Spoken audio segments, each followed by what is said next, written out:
All right, good morning, everyone.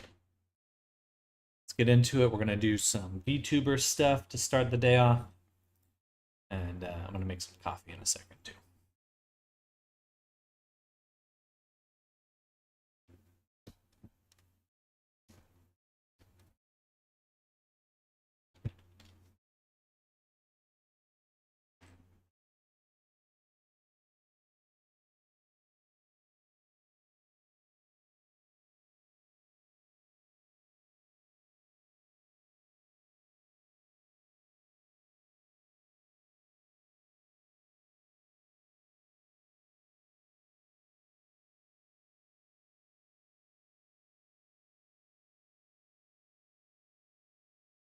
All right, grabbing some coffee real quick.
Okay, this is the old version here.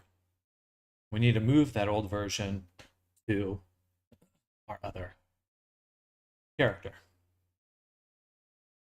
So, Foxhound VRM. This is not a prefab. If it would be a prefab, it would be this one here.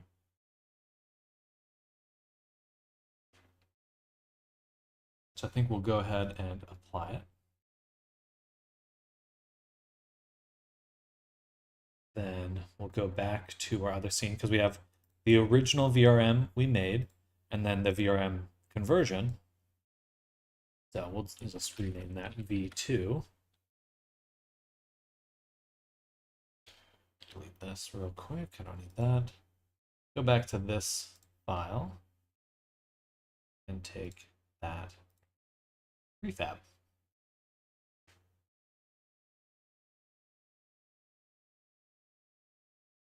Here. Boom.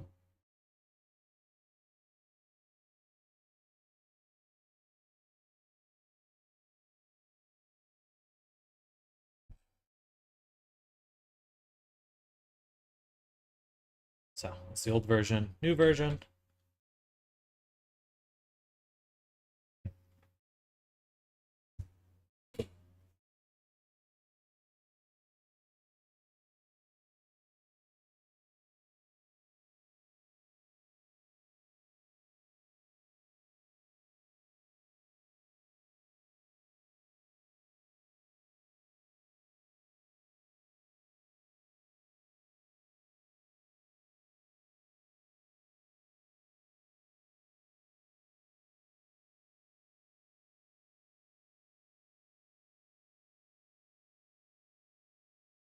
Careful. Jeez.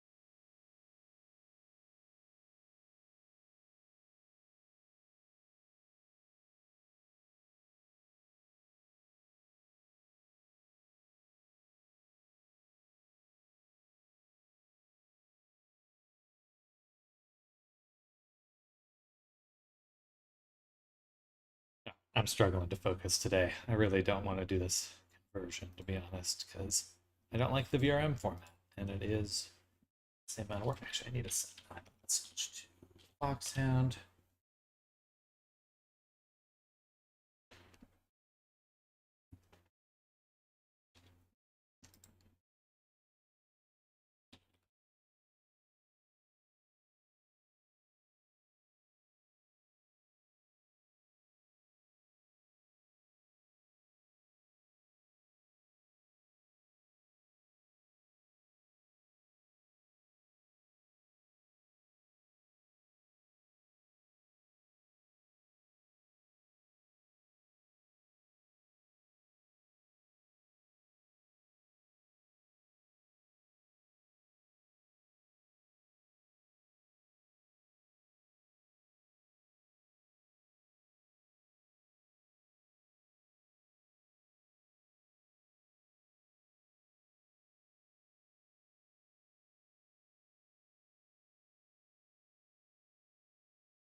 I had some time to sit and see looking on features. Hello, Anti the Dreamer TTV. Welcome. Sending a message on my other screen, so apologies.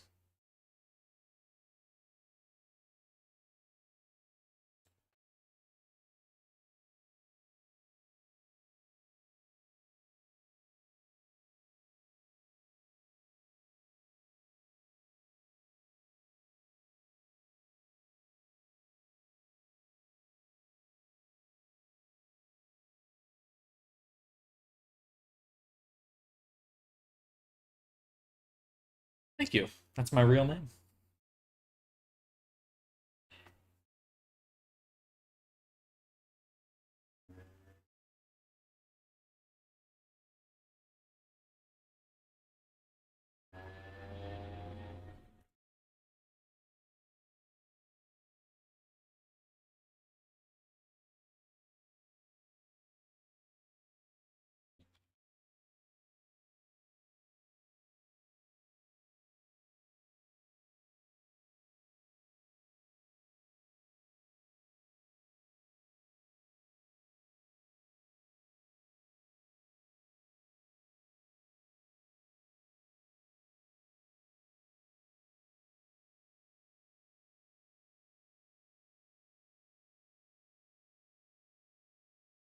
Being said, I'm going to have the Vignon conversion for our current version of the Abbey.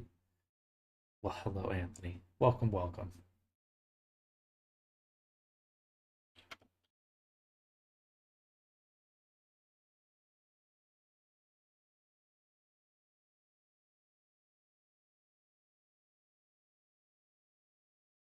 Okay. Okay. So we're going to continue converting our boy Foxhound. Correct version. We're making a VTuber right now out of a VR chat avatar I made. These are characters I've made, an old version in the background and a newer version. But what we're going to do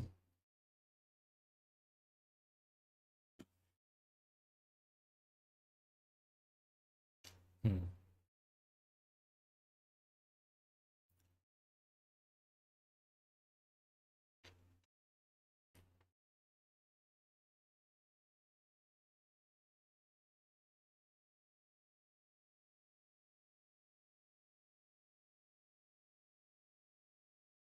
are you making it from a 3D printer? No, this is going to be used just virtually. So it'll be a 3D model that people can use in VR chat, the video game.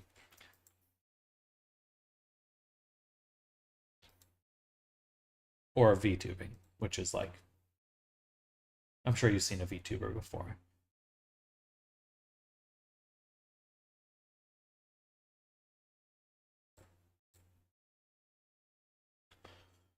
This one, I've probably put like maybe 2 months of work overall between the two versions.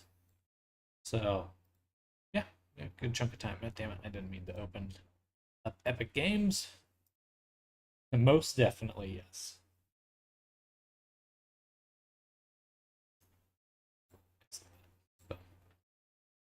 All right. So, that should have enabled our character. If Blender wants to load. Hey. Oh.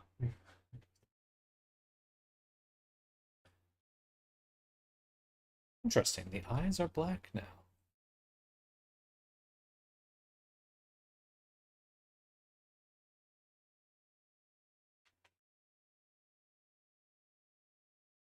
Should be fine.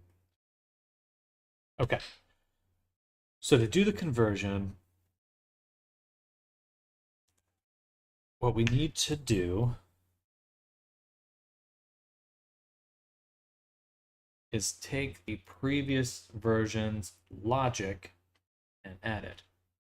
However, our main question is what to do with the multiple outfits.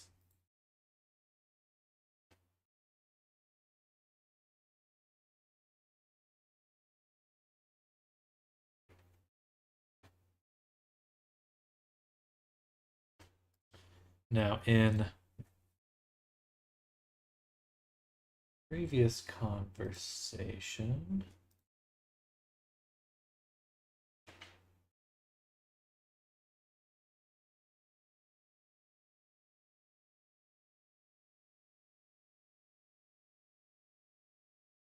mentioned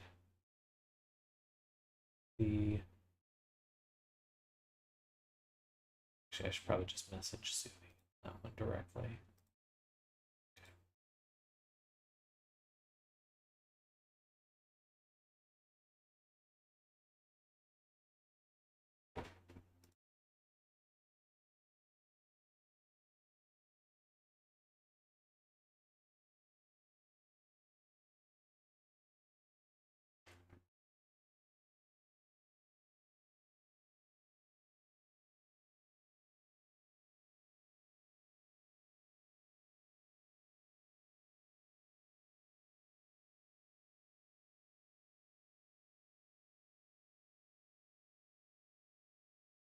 Is that your cat behind you? I have two cats, yes. He enjoys playing with the sunbeams.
Lights on heat. Gotta get her spayed. Otherwise, you're gonna have a lot more cats.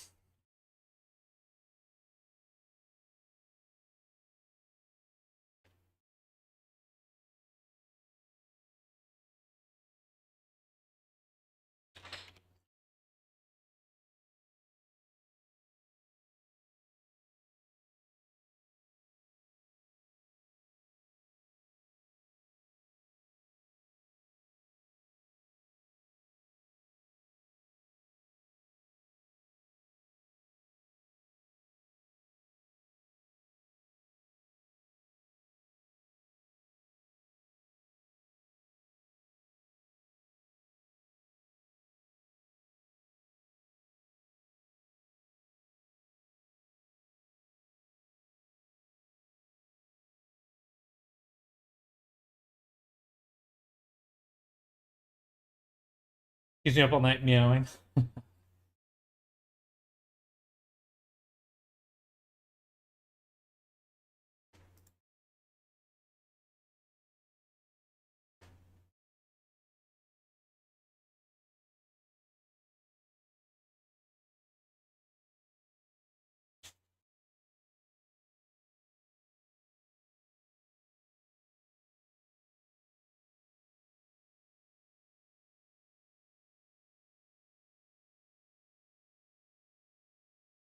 Gotcha, so it just speeds up the AVI conversion, but the blend shape animations logics are still manually set up. One advantage of this tool here is that it works with VRC Fury to auto-compile all the animator logic. Additionally, while Rudo works with native Unity anim files, it could be solid goals for the vNeon converter.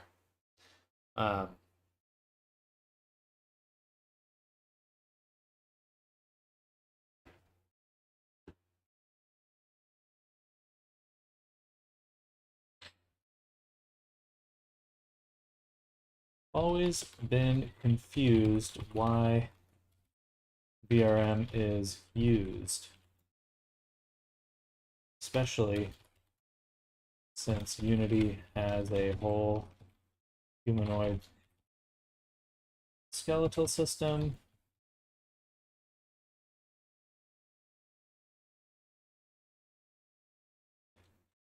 Gotcha, so just speeds up the AVI conversion, but all the blend shapes no longer still made. So one advantage of this tool here.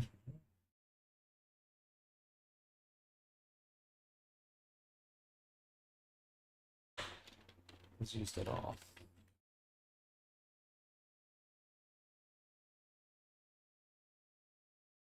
Hello, Kabar, welcome.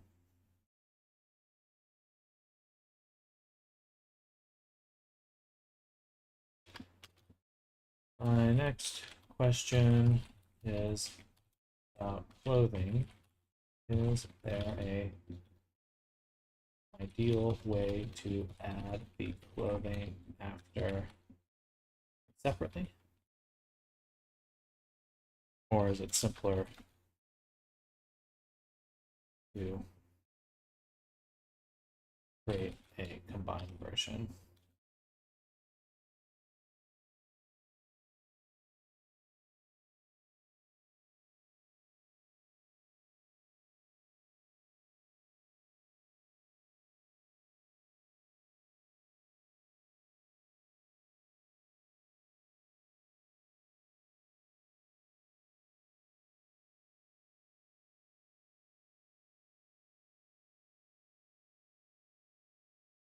Hello, Kabar. Welcome, welcome. Okay, gotta wait on some responses from people before we can jump into Foxhound.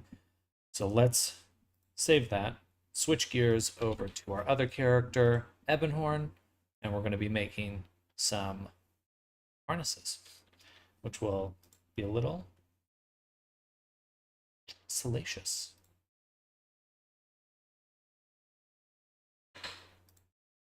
So in the harnesses, we've got our body, and we've got this harness outfit that we've been creating here. And I actually need to send one more message to Ebonhorn.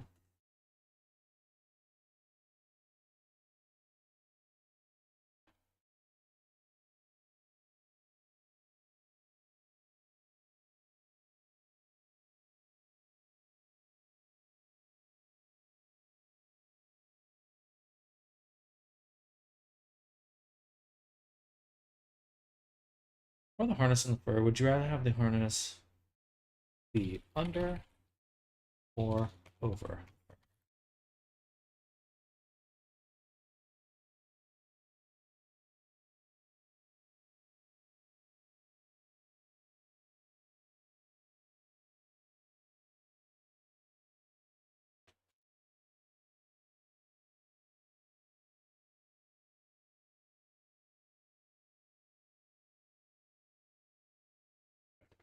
While that's loading, or waiting on a response, let's continue working. So what do we want?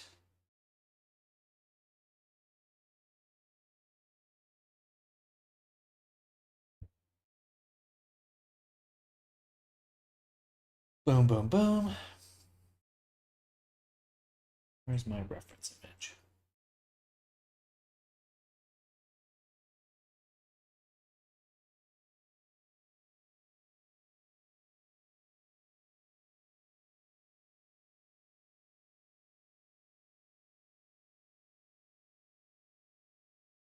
Okay. The arm straps we're just going to keep as arm straps.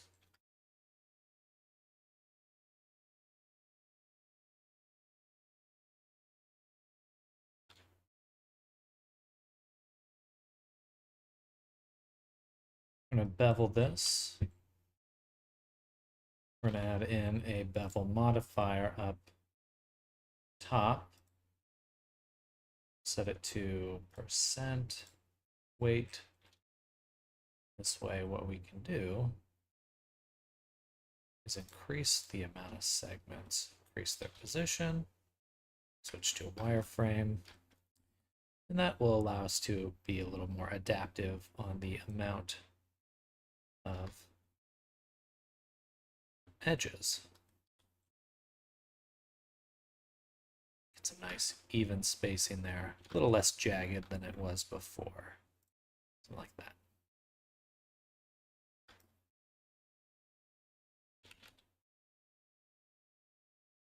There must be a way to derive these values.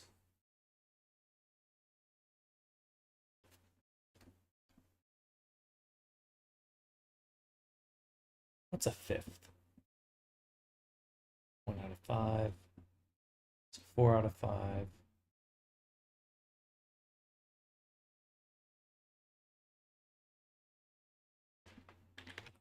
Actually be like this would be the correct spacing.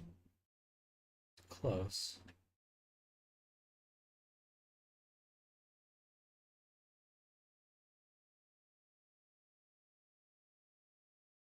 Something like that.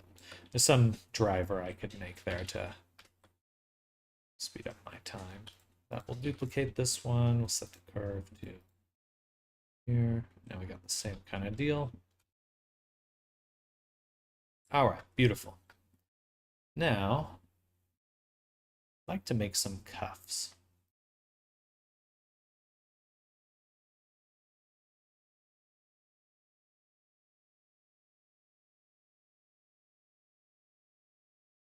This cuff.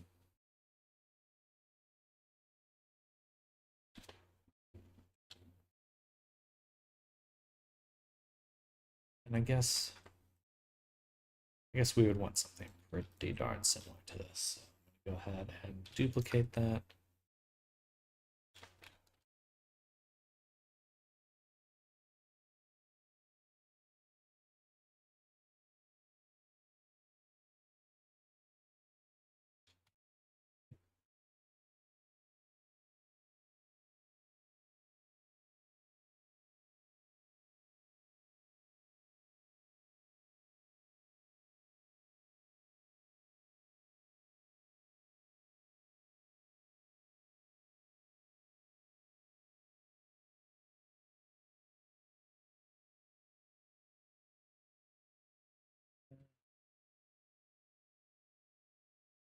For our curve, just hide that for now. And I guess because there's fur there, we can kind of give it a little bit of a gap.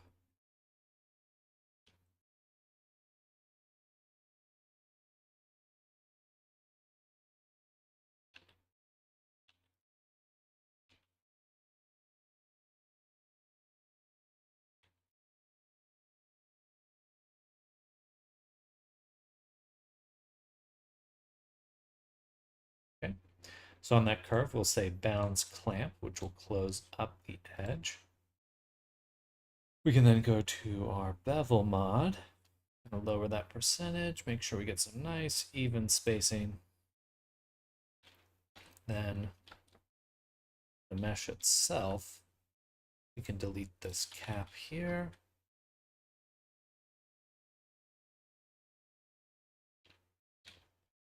Which gives us a complete attachment. I actually take that back. Let's add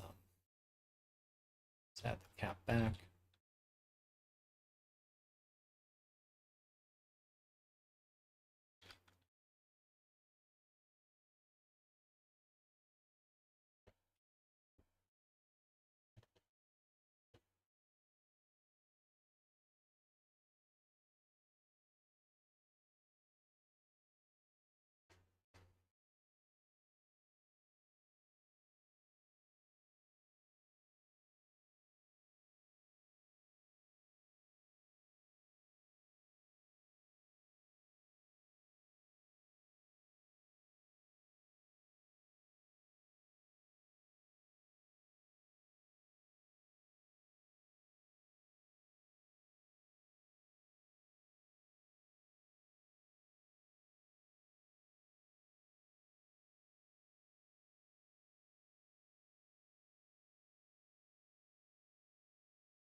So we actually do want to toggle cyclic.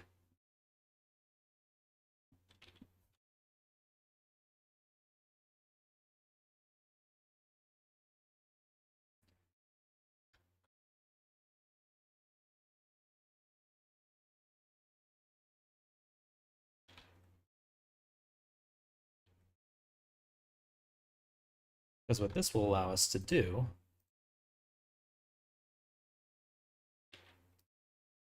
is make them overlap, which will be very useful.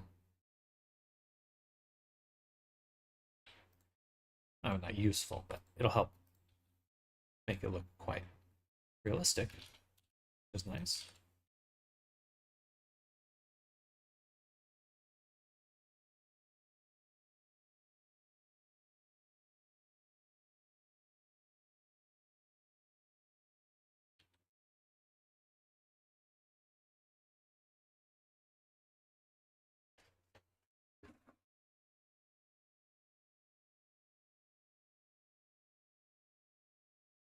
Okay. Now for the object here,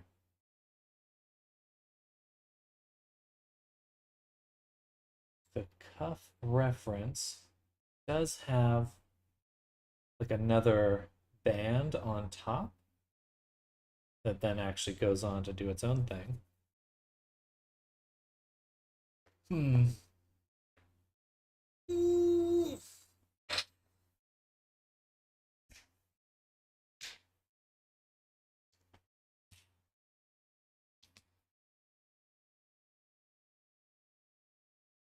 How to combine that though? I think I'd rather just combine the tip of it. So we'll do this. Do another little cut right there. And then I'm going to extrude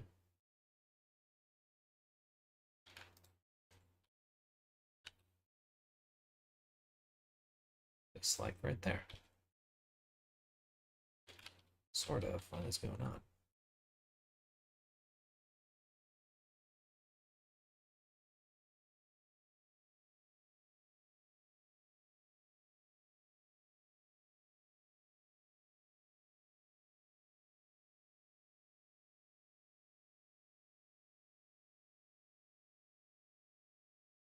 Oh, I see.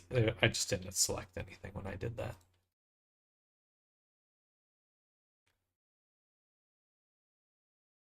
Like so. A little bit thinner.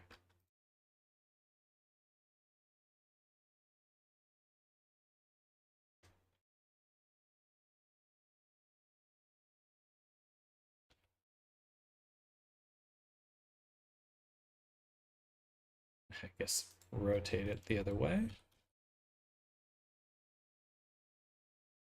Still getting something real crunchy right there. That must be because it's not beveled properly. That was indeed the case. Let's actually add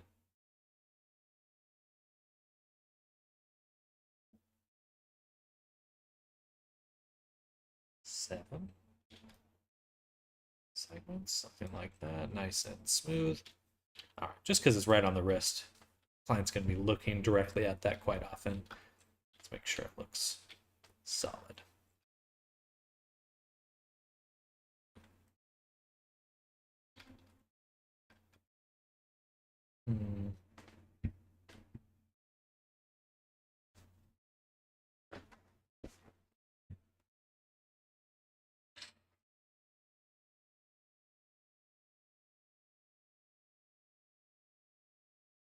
Damn. It is offset.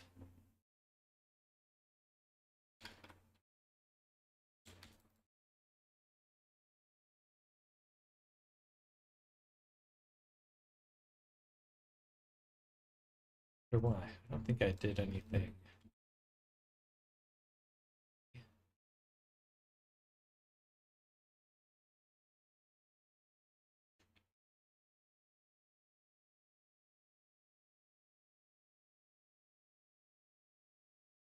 Can I weight it before the curve?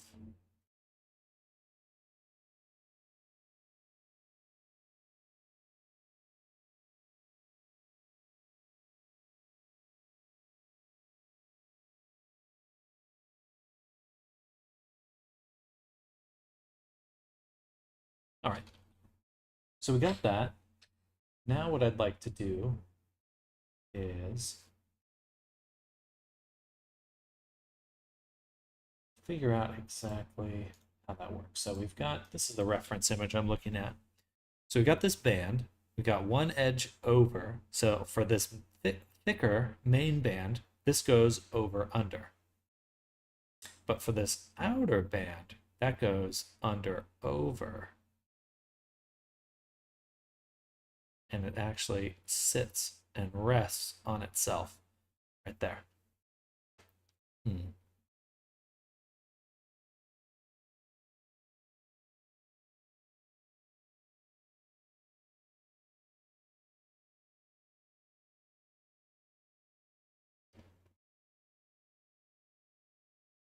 For the high poly, we'll probably make all the individual pieces.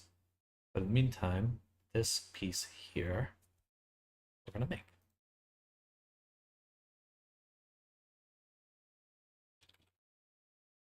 And I'm actually going to switch to layout.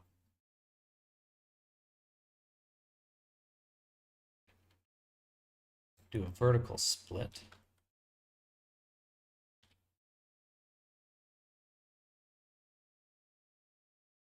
I'm going to make that little object just something pretty close to. Let's turn off retopo. say object, set origin to geometry. Then cut it. Got 1/2.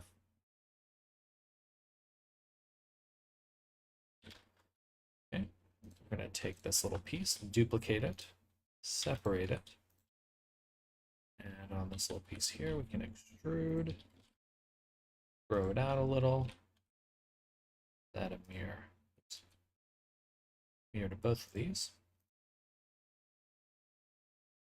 This one gets extruded.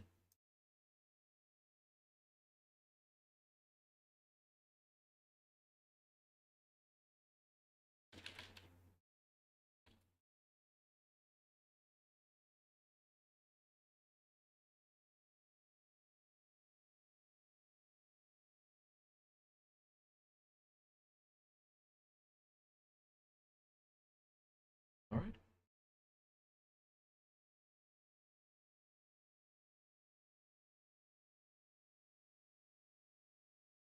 And this piece goes out a little bit further, like so.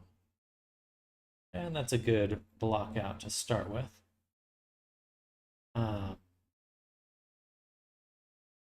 Additionally, well, we'll start with this. Just going to combine the two for now. Shade them smooth. Okay. And we'll keep zoomed in on this one. That's where it is. And on our object constraint, we can actually add a follow object, follow path, put it on the Bezier curve, fixed position, curve, maybe not radius, but follow curve. Goodness. And let's see what we can do here. First off, we can scale it.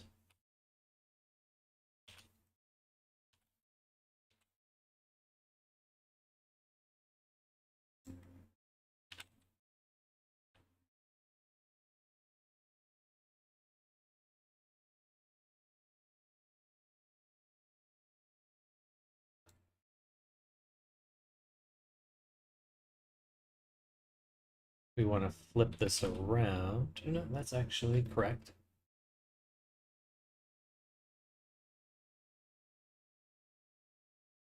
Yeah, right about there.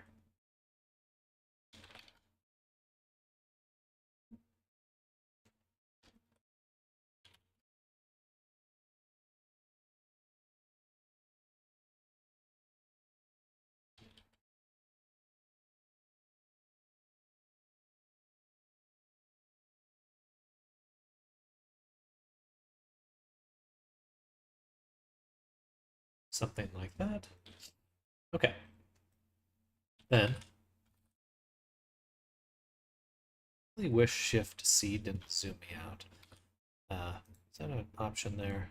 Preferences, navigation.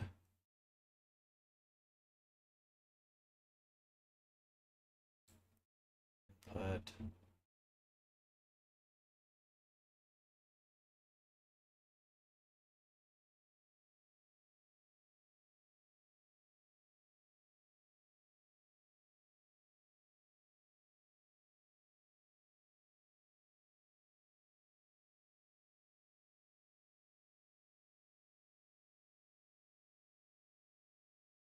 Shift or cursor.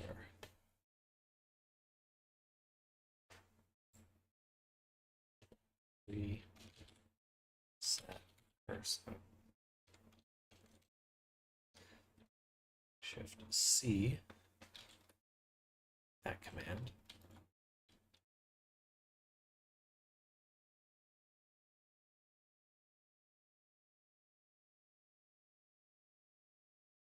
It's just saving it. Script name.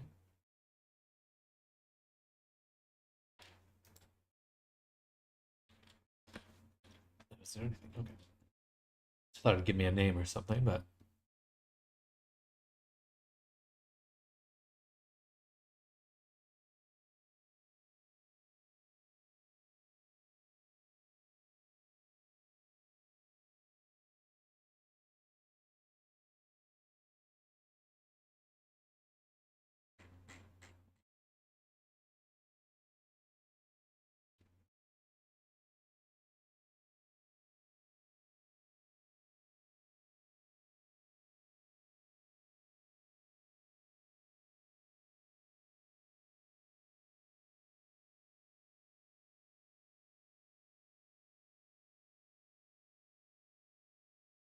frame all.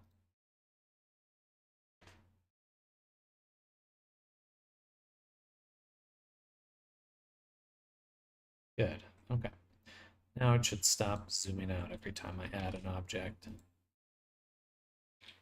Before I hit Shift C, I don't want to do that. I don't want it to do that. It's so annoying. Key binding. Shift C. 3D view, frame all, keyboard Shift C.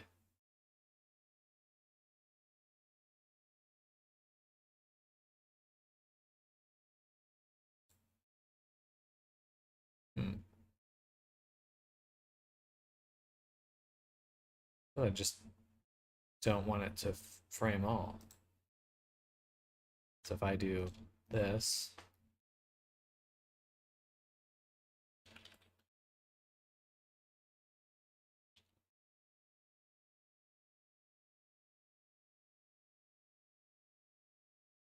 cursor,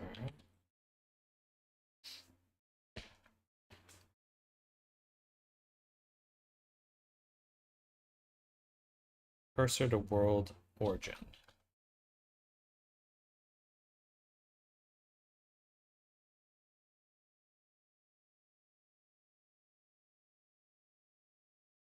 Okay, so maybe I just don't want to use that particular keybind.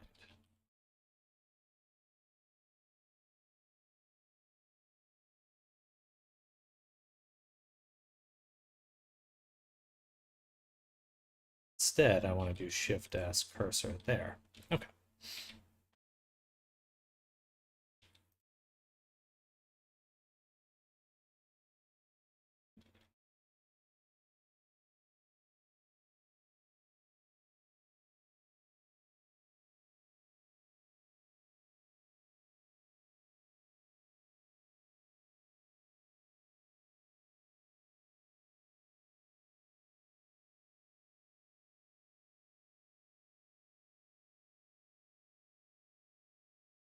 Awesome.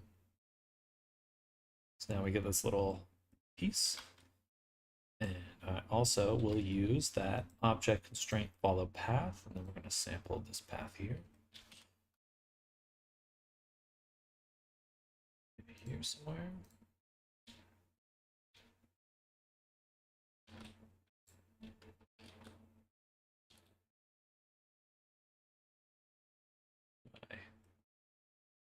My curve go.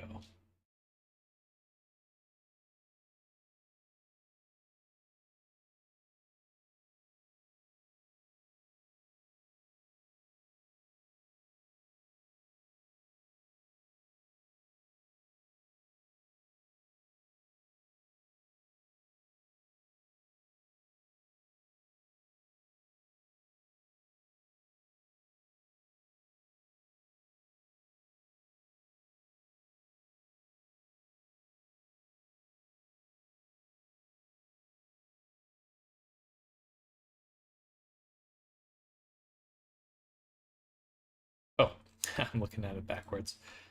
All right.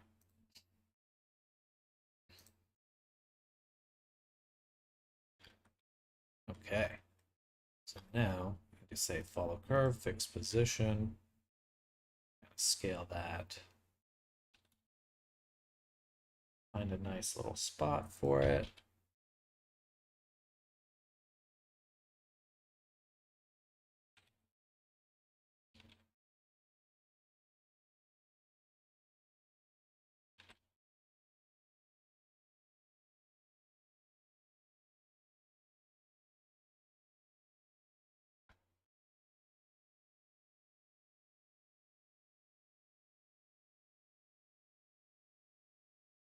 Hello, Era. Welcome.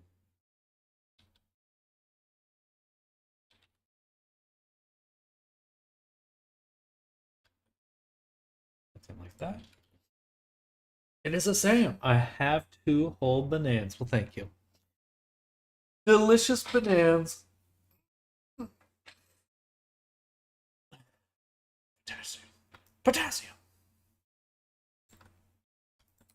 Reminds me of that meme. It's technology. How's life been? Excuse me. Just dropping by. Well, welcome, welcome.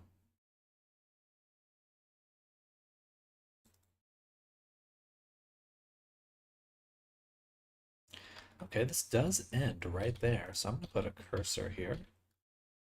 Or a hook.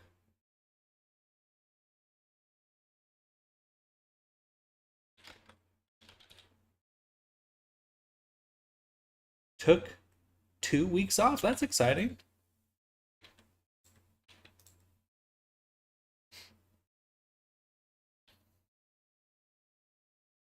How long has it been since you had a vacation?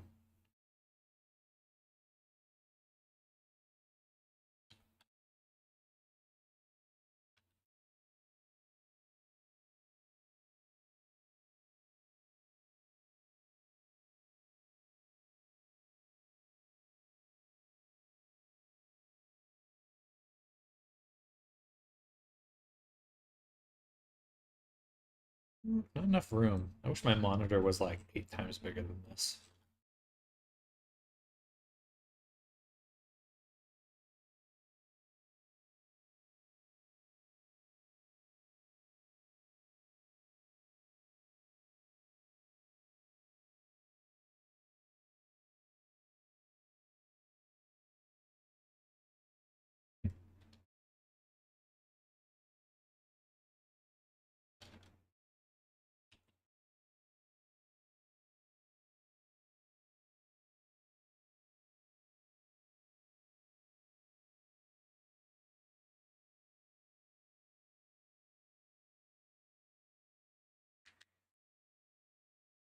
Did deep clean the house a few days, then a guest to con airport and host during a time roommate got a car accident, got deemed total, had to help him around deal with con being chauffeur.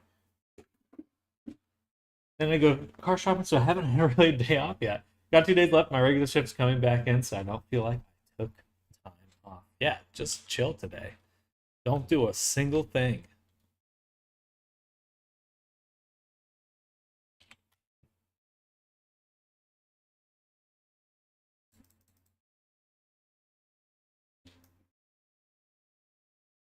Well, that's certainly an eventful vacation. Not a very restful one.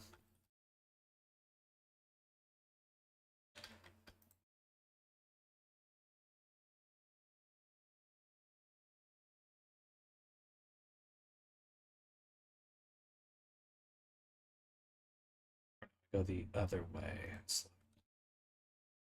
one. And we say segment, hook, hook to selected object.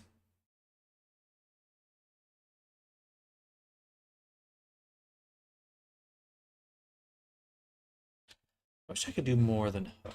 I'd love to be able to. Oh, that's enough for now.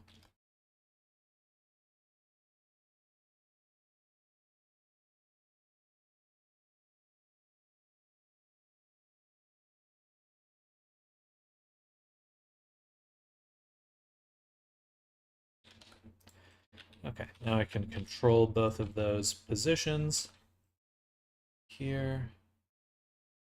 I would love for this to connect a little bit. Said they can't. The shit I want to do Monday, I gotta do today now. Or I gotta start adjusting my sleep schedule. Well, I hope you had fun at the con at least.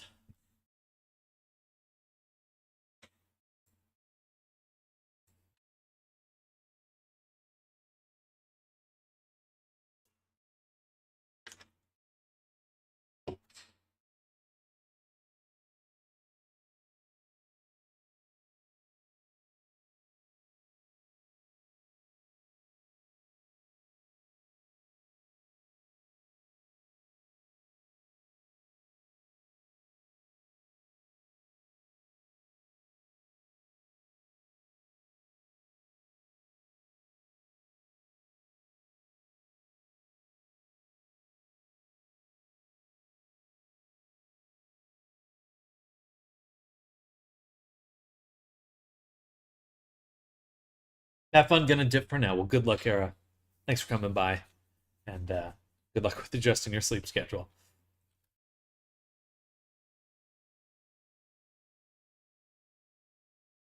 All right, so unfortunately, moving this really changes the rotation.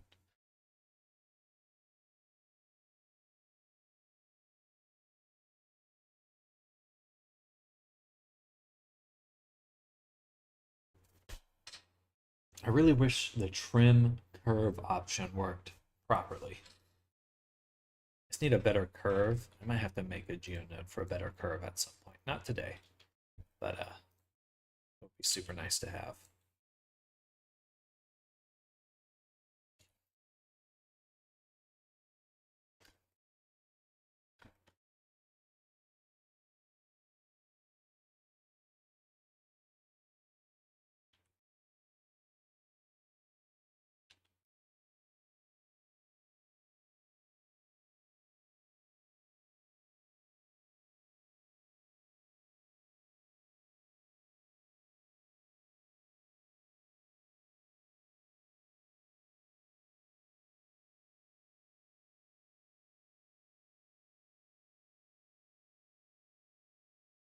I'm going to turn off bounds clamp for this one.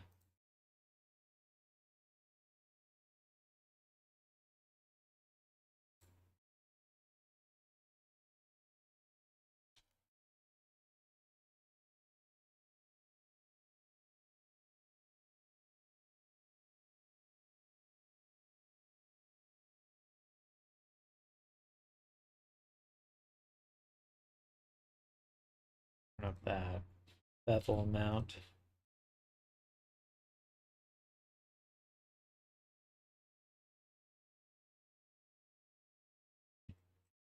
There, okay.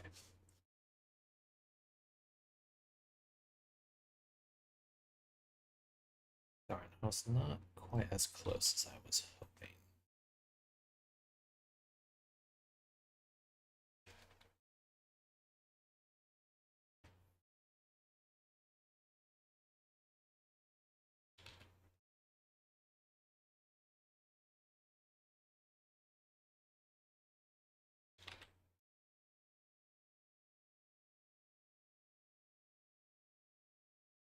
All right. Honestly, I think that looks pretty nice.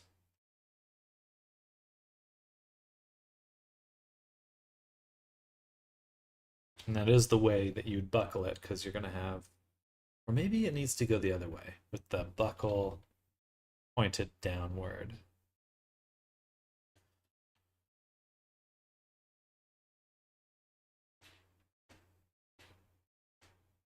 Yeah, it's okay. Because we're going to have it strapped down. Right, where'd that image go?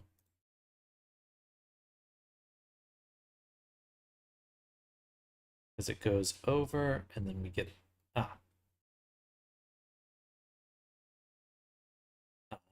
okay. Yeah, I did actually put this the wrong way then.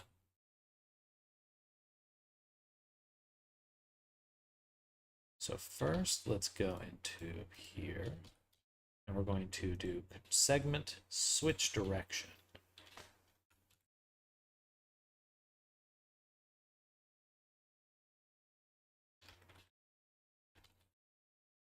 And then on here,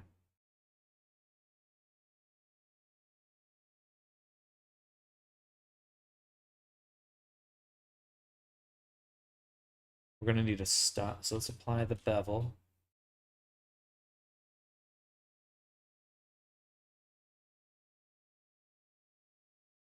Or, so let me remove the bevel in this mirror.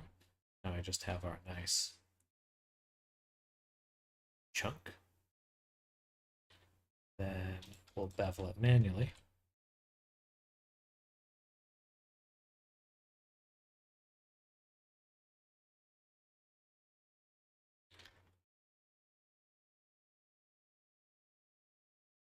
Something like that.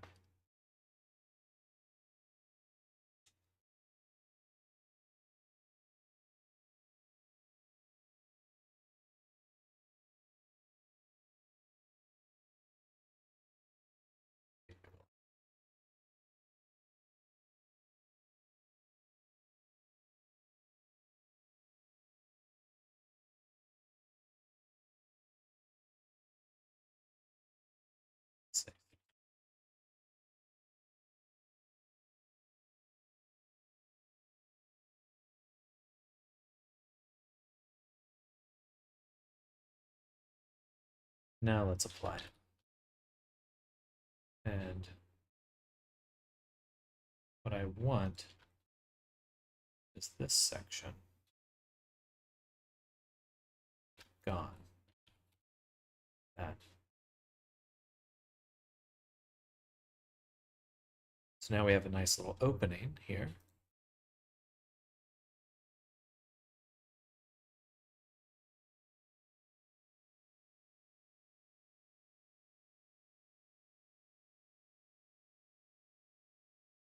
Beautiful. On our curve here, I'll do Alt P. Just get rid of that.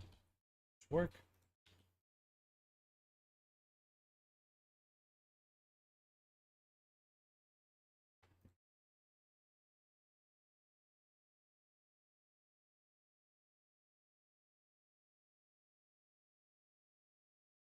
And this goes through the buckle.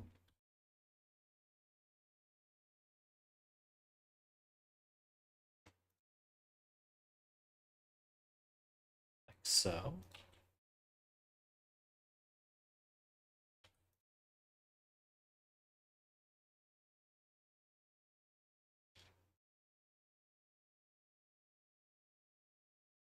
Really love for the cursor to be right there.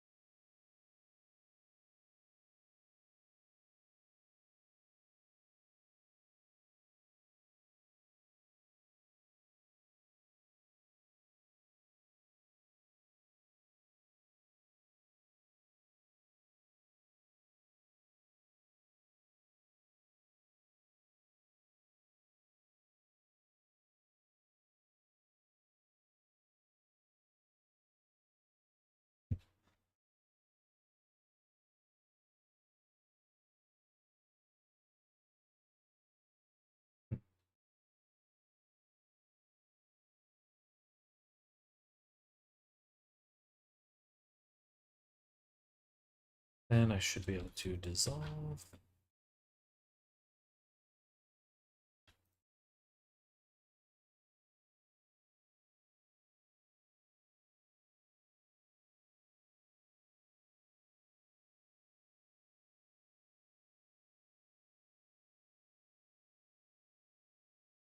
Okay. That came out pretty well.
Cool. That's really fun, honestly. I like being able to merge it this way. And then we just add a little merge there. Snip, snap. Those will merge together. Have a real nice curve. Okay, a few more little pieces. The little pieces here we'll save for baking, but this ring I want. And the ring, if we're looking at the cuff here, it'd be somewhere on this side for the left one, So it looks to me like it's just kind of a chevron shape and then a ring. Okay. So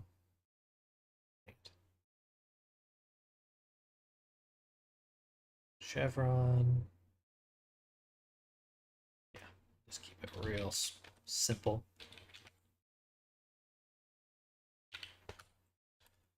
What we'll do is cut, take this, move it down.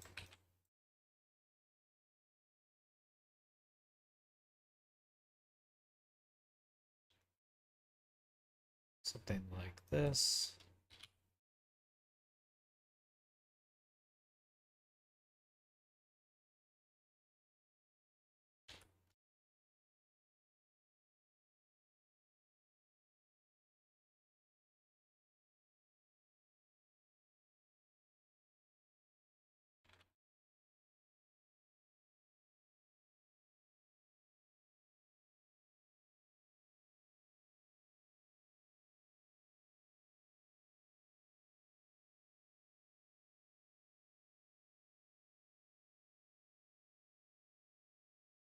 Cool.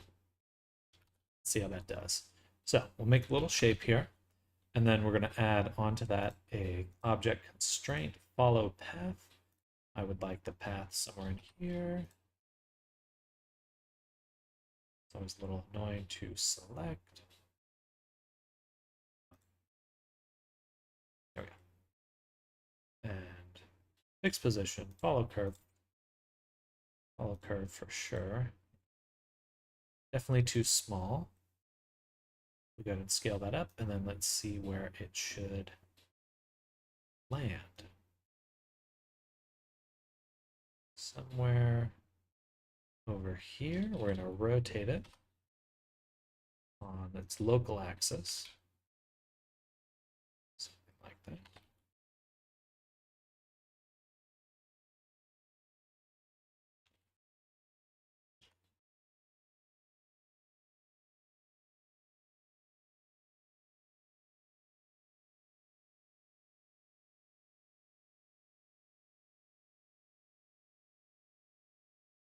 Pretty good.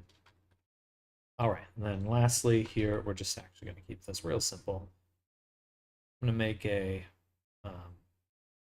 mesh torus 8 by 8. Shrink that down. Move it out a little, kind of at a downward angle. Right about there. Shrink that. Shade smooth. And voila, we've got our cuff. We've got our low poly cuff. This is just the lowest cuff version. We'll have to make the high poly in a little bit, but I'm going to go to the restroom. So I'll be back in just a little while. See you in a moment.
All right.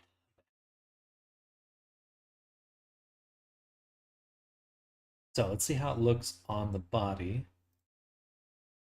Lining this up will probably be a bit.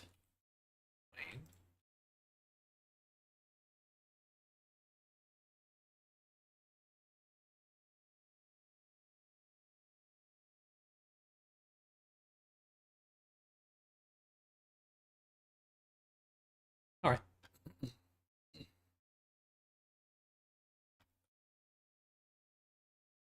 So what else do we need?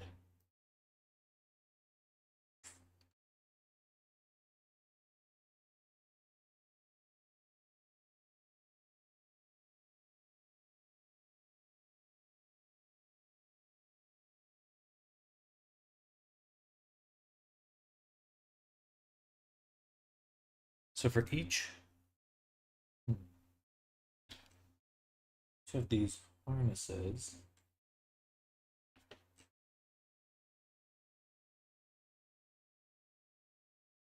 okay. I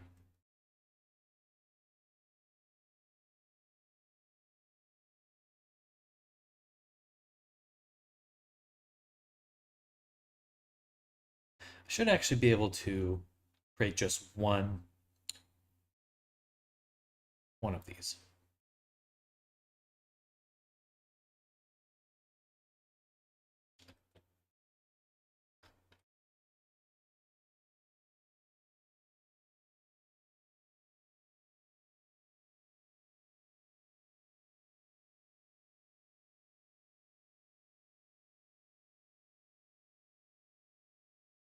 Can't tell if it's some volume or not. It looks like it has some volume. Okay. Boom.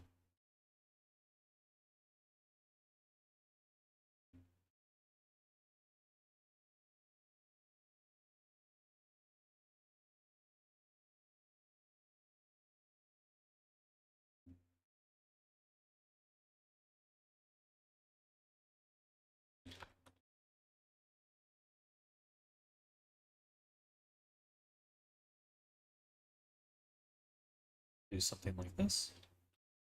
We have another little cable there, so we'll duplicate this one.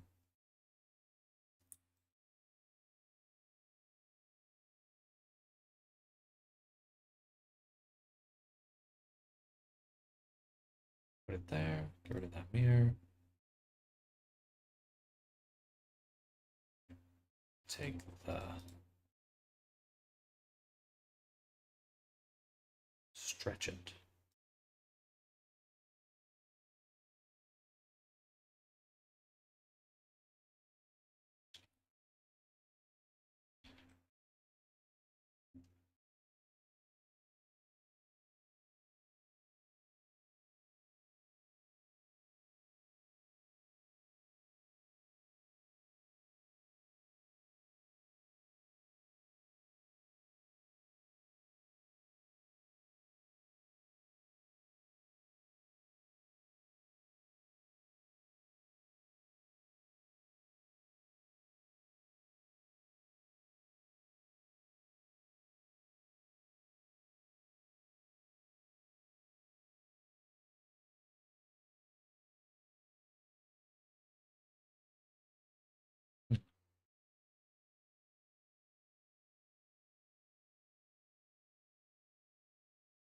So messed up.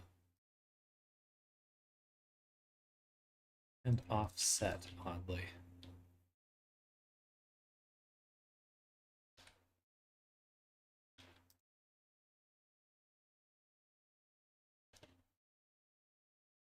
Can I not use two?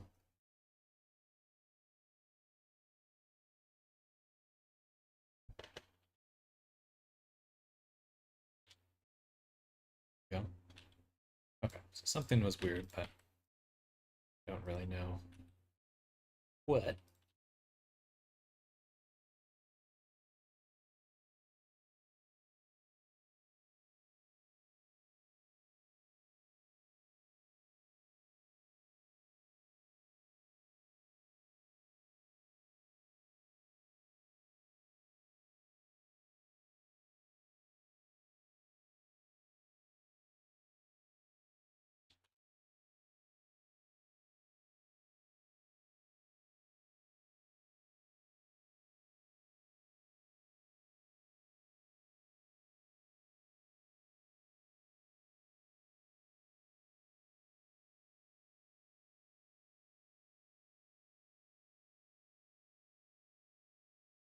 You know, that's wrong.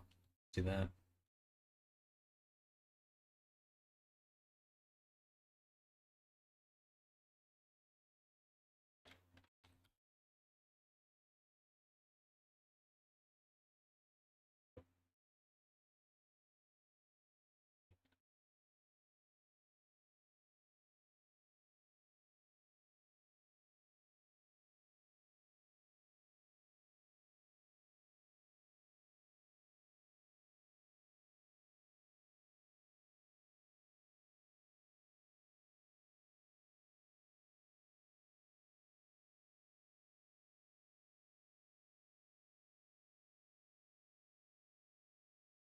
Hard for me to tell if that's too much, but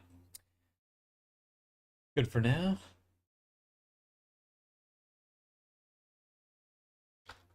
Here.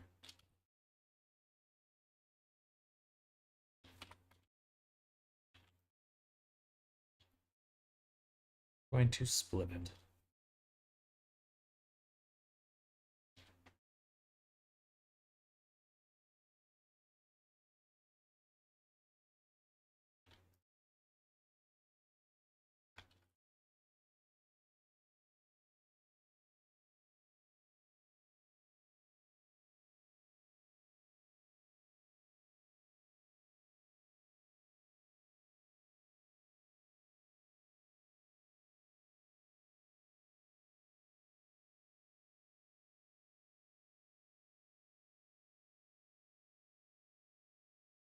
Cool.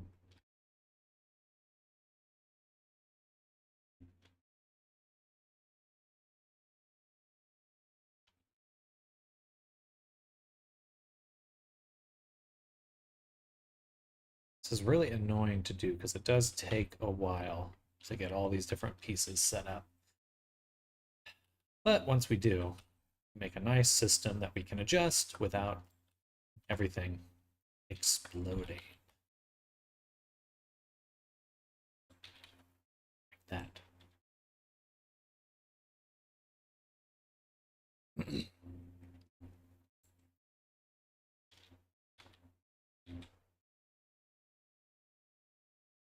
So we can do stuff like this or that. But jazz.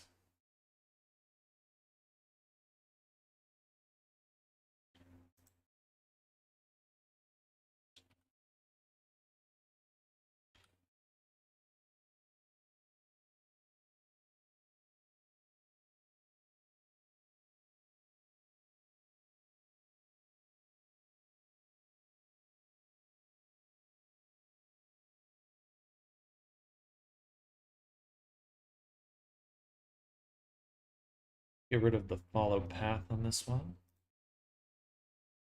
Simply attach it. So that's nice rotation and stuff in order to align it.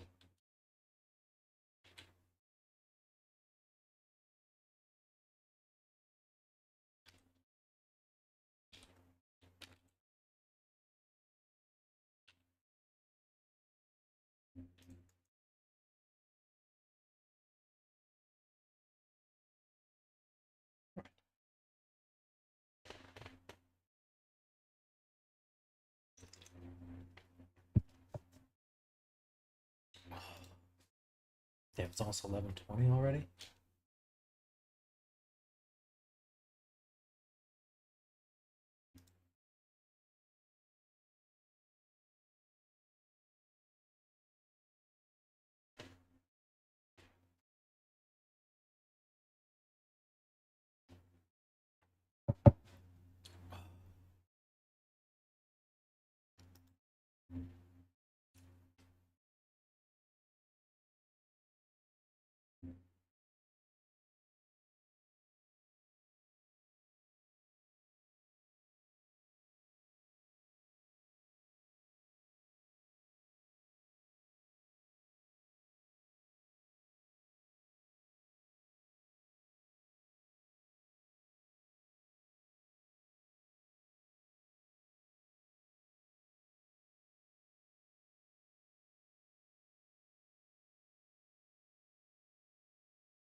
So we want to make kind of like a pentagram shape.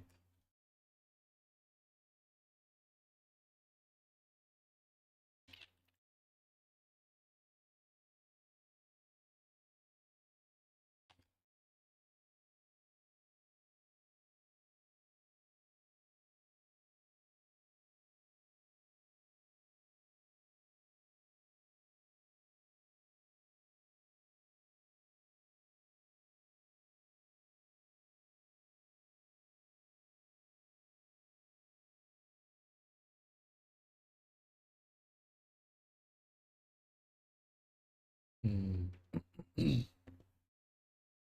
Just because of the way his fur is, I think I actually am going to make this connect like here and then go up like that. Kind of like a V shape, something that follows the fur a little bit better.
I don't know, that feels weird.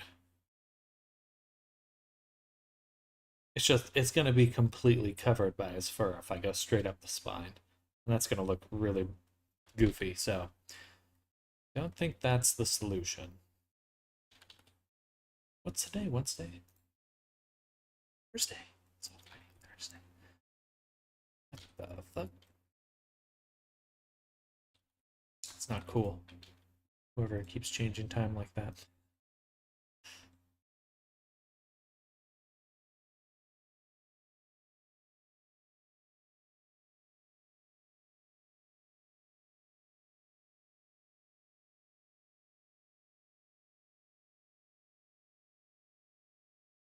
Right.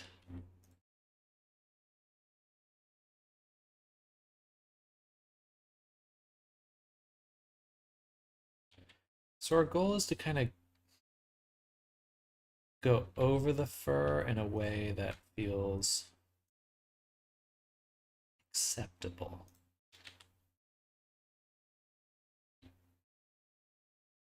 Because it is just going to have to rest on top or intersect in some way. There's not really a way to do it perfectly. It's just going to be compromise on some level just because fur is so finicky. Chaotic. That looks decent. I think I can live with that. So we'll do this. Then we'll duplicate, send that there. Oh, and then also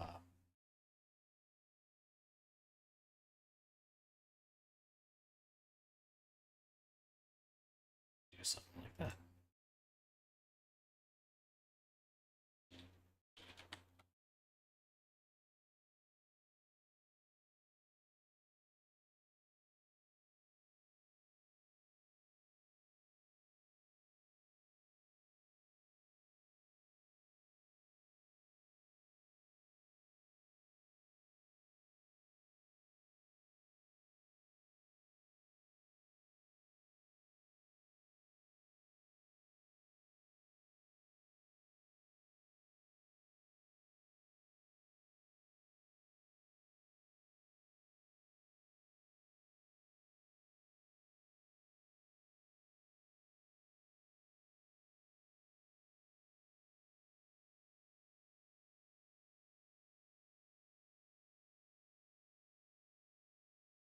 Birdifer.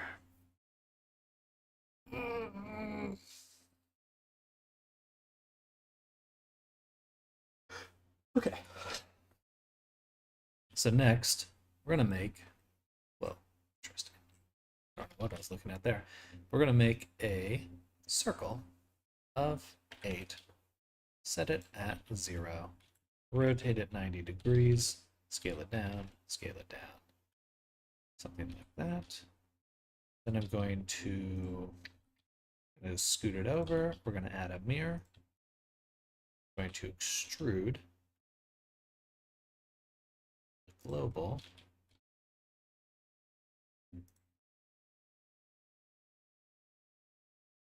Flip that, shade that, turn off merge, add a cut on that cut. We'll bevel it. That's going to be the start of our tube. Cube. Add that bevel. On the bevel, we'll limit it to weight. Do 3 percentage.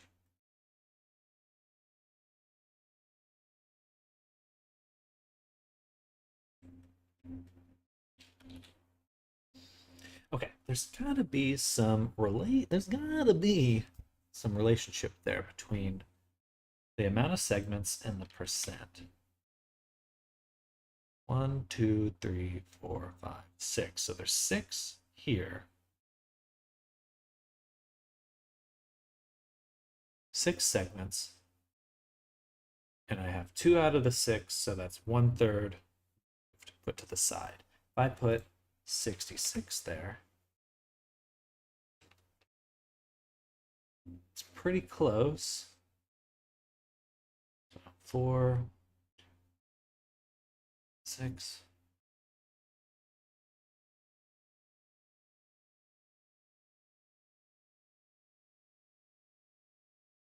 Six segments, 2, 3, 6, 6. It's close, but it does look like the edges are a little teensy bit longer.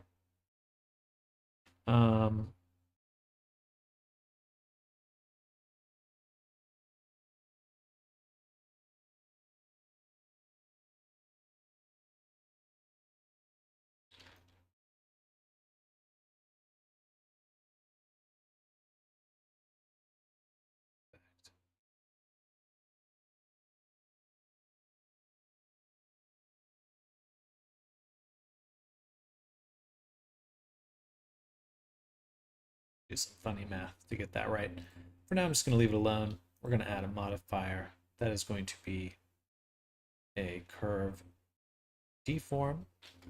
And we're also going to add a curve, a circle, at 0, that this one maps to.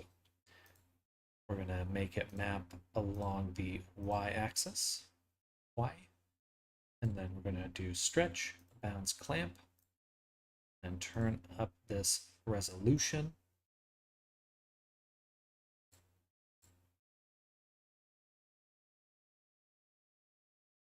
Again, say 32.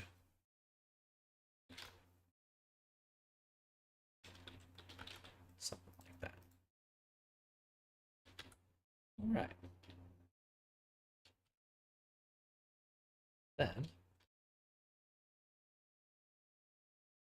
question is how to make this properly. I'm not 100% sure. I think I'm going to actually delete that. We're going to make one more object, a plane. Or, sorry, make a circle. A pentagram is 5, so 5 points. We're going to rotate 180 degrees. We're then going to take these points, subdivide 1.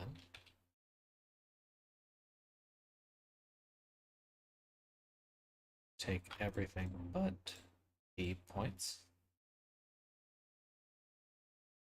Scale that in. Or actually it should be delete. And we can just connect like this. Boom,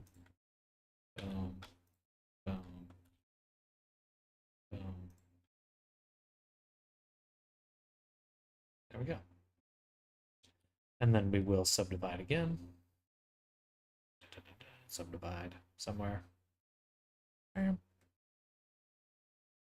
Then we'll take it, do object, convert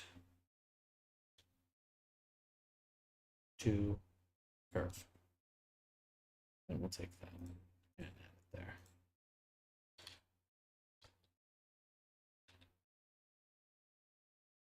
Let's make sure our radius is 1. It is at 1. Mean tilt.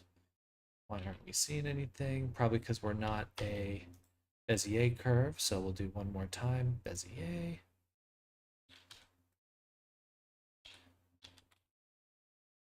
Radius.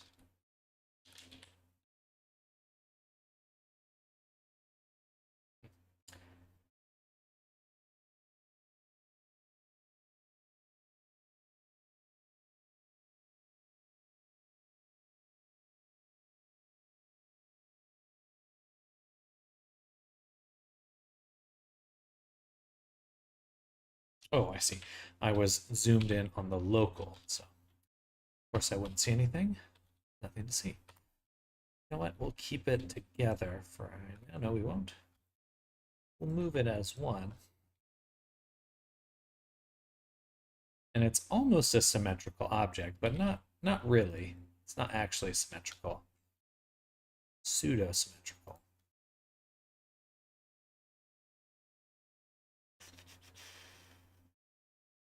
I wonder. Right now we're doing percentage. We do 32 segments. If everything's evenly spaced, could we just do 5?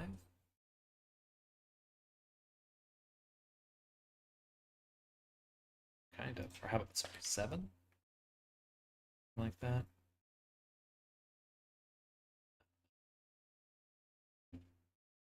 Actually, I guess instead of a bevel, we just added an array. We'd probably have an easier time of it.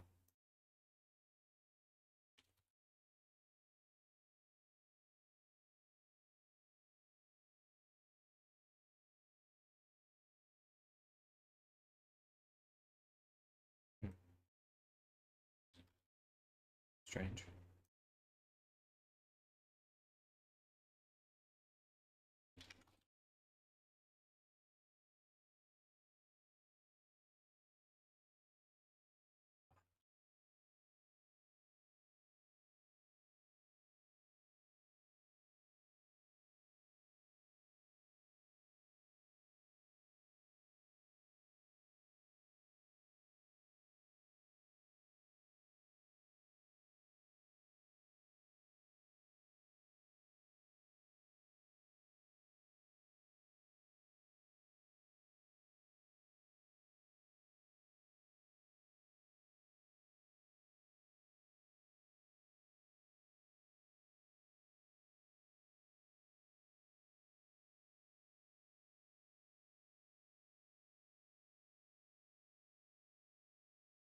Bevel these.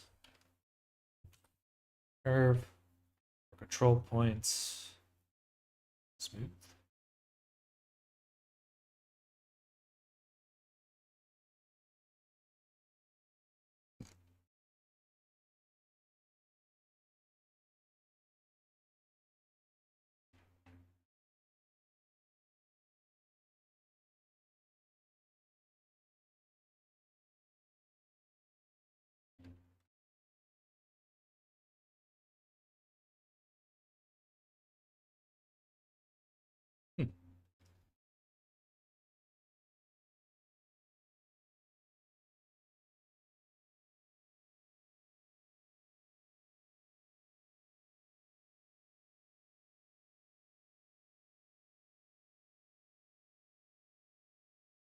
Just a lot more wobbly than I would like. All right. Okay, we got some things to do. First, put a cursor here.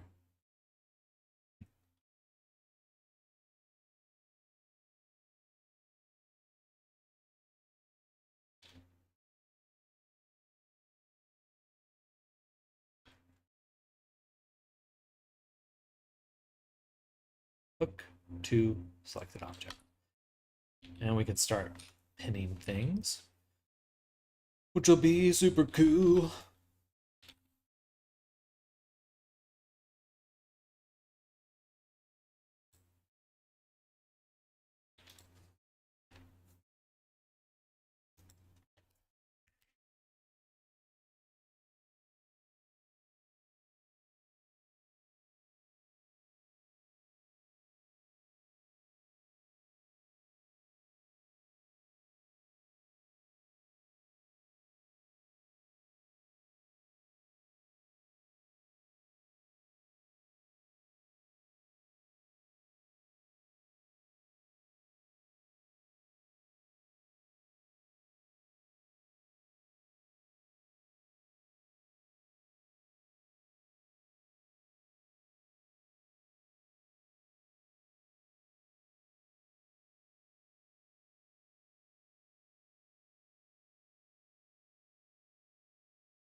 Hmm.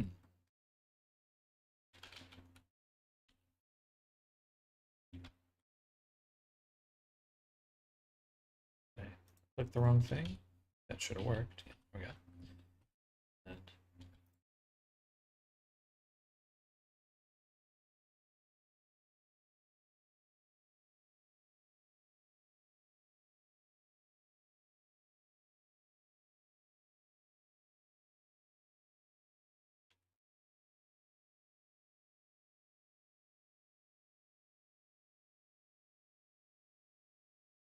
we can duplicate this. Move this here or so.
Hmm.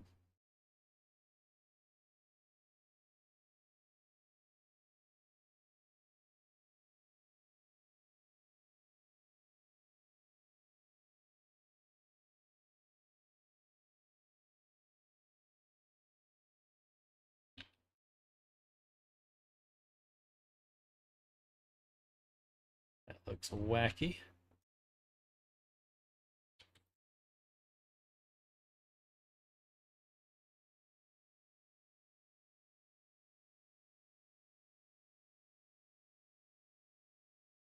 My eyeball. Uh,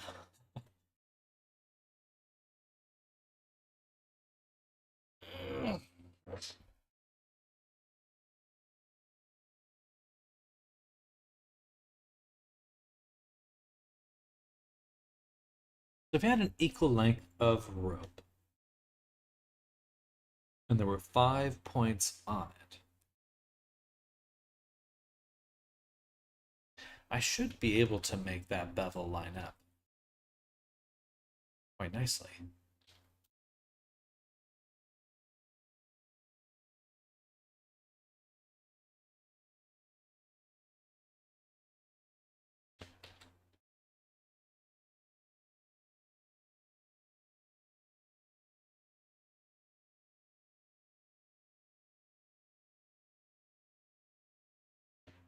There's some relationship there that I haven't quite been able to figure out.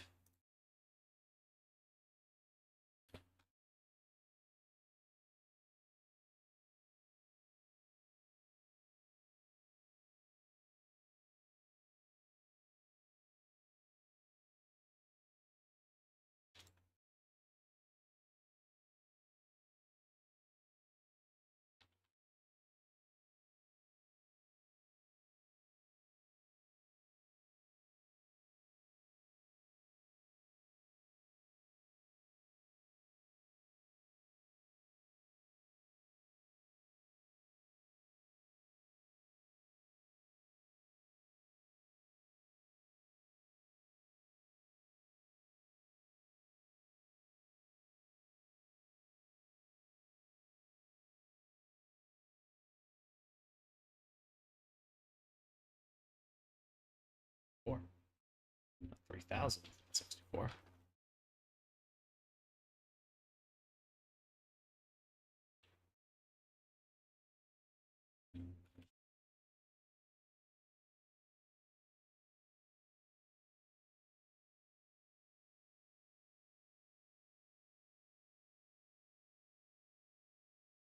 Now we've copied the transform, but I actually want to like flip it.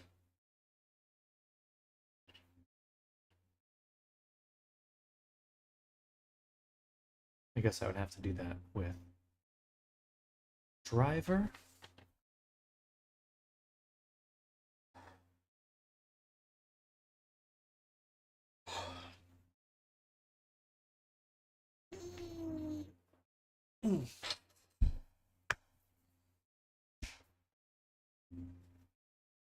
Okay, it's 11:44 here. It's usually time I take a break to go eat, so that's what I'm going to go do right now because I'm feeling a little brain dead at the moment.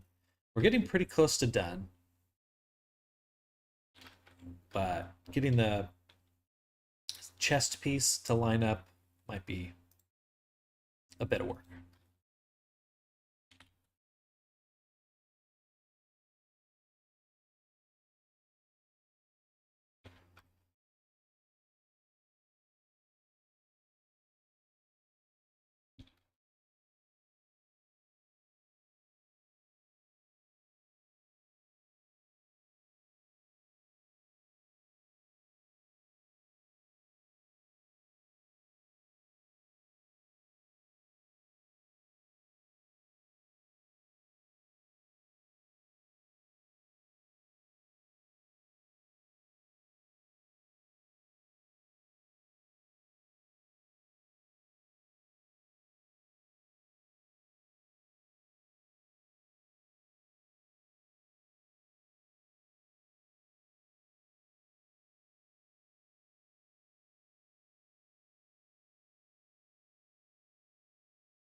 All right. So, oh, we need to make a muzzle too. But we'll do that in a little bit. Okay. Be right back. Actually, not just right back. Probably about 30 minutes at the most. But I'll see you then.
All right, we back.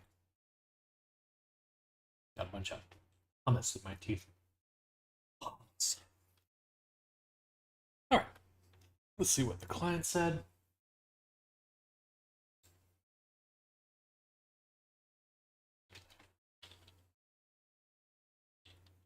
Hello, Rebecca.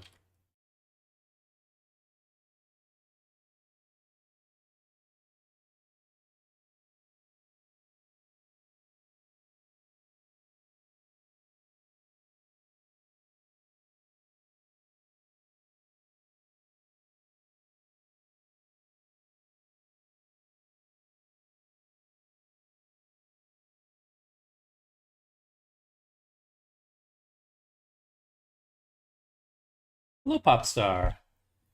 It's Duncan. Hello, Duncan. Welcome. Welcome, welcome. Working on some Minotaur stuff right now. Oh, well, hello. Welcome. Hello, Popstar. I'm doing good. Thank you for asking. Working on this Minotaur man. Making like a harness. Get up for him.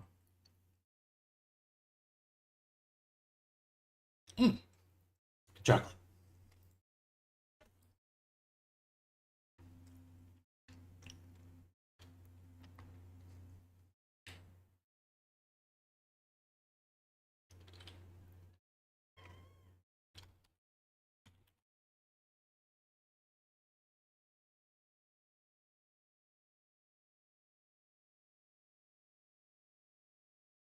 Honestly thinking of signing up for the Avatar class. So heck yeah.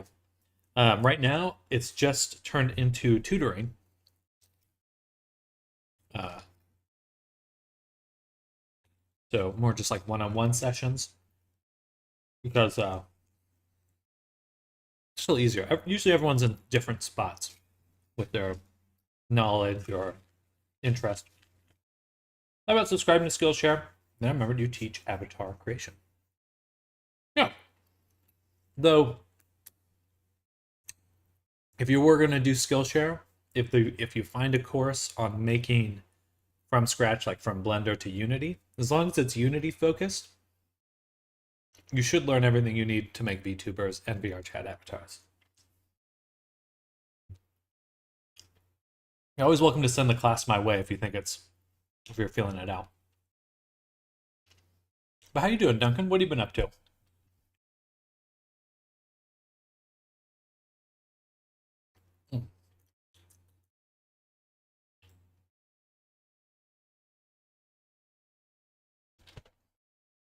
Deep in the crypto rabbit hole. Pixie, Pixie, Pixie. This is my cat, Pixie. She's being a little punk. She's being a little punk. Wants a bunch of attention right now. She really just wants me to hold her the whole time, which is kind of annoying. Not two. I got two actually. We got little Pixie here, and then Theo somewhere. He's around. Yeah, we just got oh, got them this year. Here she comes. Watch. She's gonna headbutt me in about 2 seconds.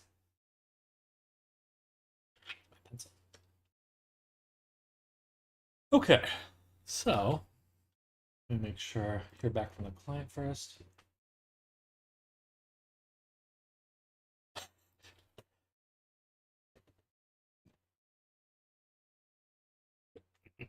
She looks kind of grumpy.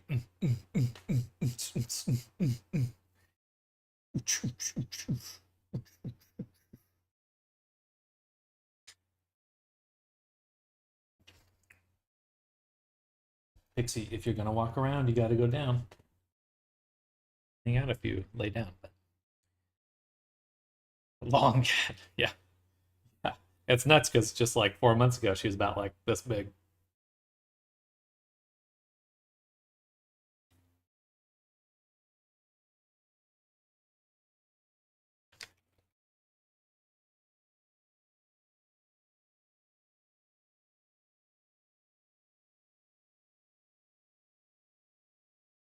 My friends have got two kittens. They are so precious. They're adorable.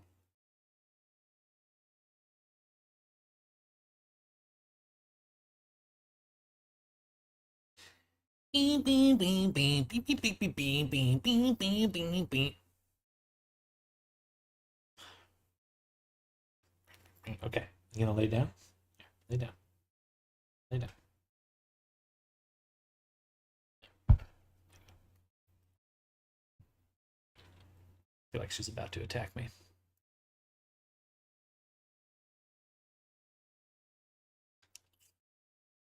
How's the crypto world? Anything exciting happening in there? It's kind of seems like a pretty different space now that or just the times have changed. Uh,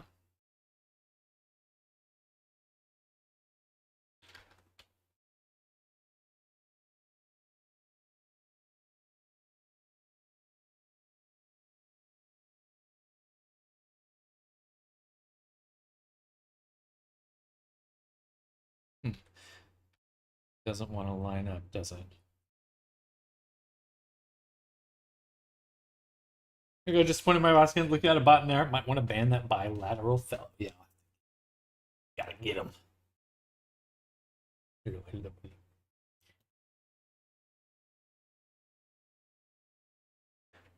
Hello, Dara. Bye.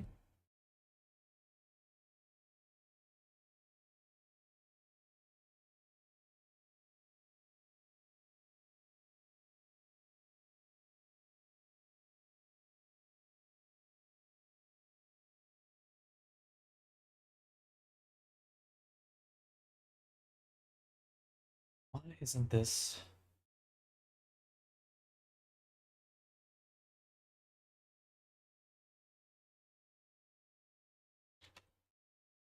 It should be right on that spot.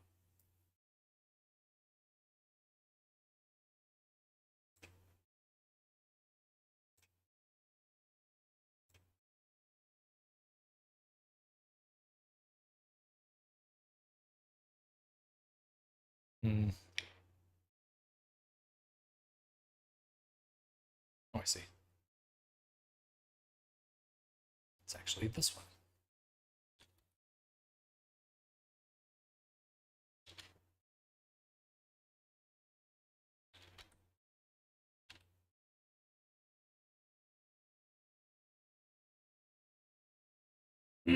Excuse me. Crypto worlds make me more money than my day job, which IDK how to feel about sometimes. But streamer meta is coming up, which is why I thought of you. Okay, interesting. Well, I'm glad to hear it's going well.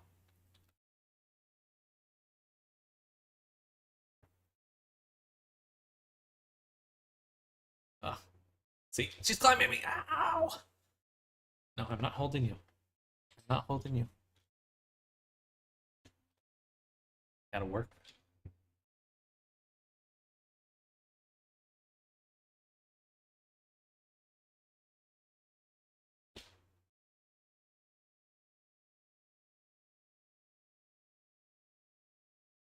She wants to chew on my chin. It's like her favorite thing to do.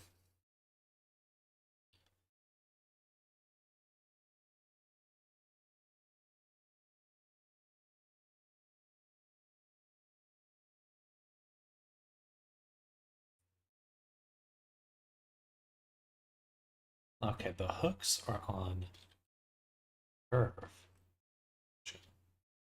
Mostly making models for VR chat. Yeah, we were doing some D&D stuff a little bit ago.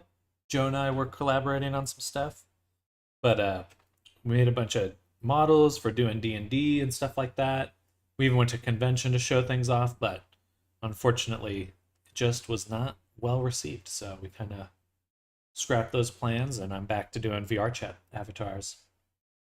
Because if I can, I will do the class for sure. Okay. I thought about Skillshare, but I think your class might be better. It's definitely going to be a little bit more direct on exactly what you want to do. Why wasn't it well received? Well, it kind of turns out a lot of the D&D crowd doesn't they don't play D&D for like VR or like VTubing or anything like that. So I think their D&D is really it's just kind of a it's like it's close, but it's not quite the same thing as D&D. And so what it came down to is like the D&D crowd wasn't as into it as the VR crowd. And just kind of realistically, excuse me. Don't. She's so intent. One asks, can I pay for the class with PayPal? Yeah, absolutely. But yeah, no, PayPal's perfect for me. Oh, happy kitty. But yeah, so what we realized is like, okay, well, if the main crowd's already in just VR, it's like, okay, we're really targeting people who already like VR and then want D&D. So it's kind of like a niche within a niche. And I don't know if that market's big enough to support like a big avatar community. And once I thought of that too, it's like, well, VR basically already is that. Like VR chat kind of already is that thing. People are using the avatars in a similar way, making OCs, embodiment, things like that. So I think once VR sees wider mainstream adoption, that Venn diagram will start to overlap harder. You're ahead of your time, dude. I definitely love the future. Definitely do that. I'll go through classic. Okay, well, definitely fill out the form, and let me post the tutoring form in chat. This is the best way to jump in there.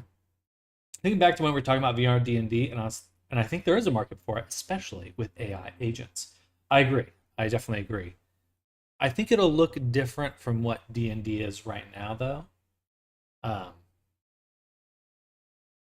But that I would say has more like AI agents or virtual characters kind of have a more direct application. It's easier to slot that in to D&D than it is VR.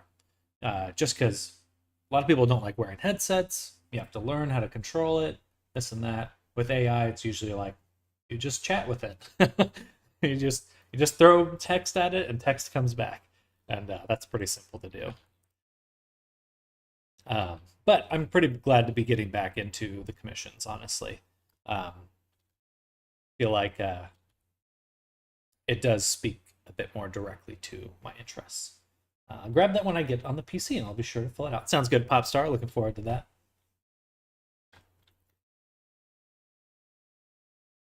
All right, so let me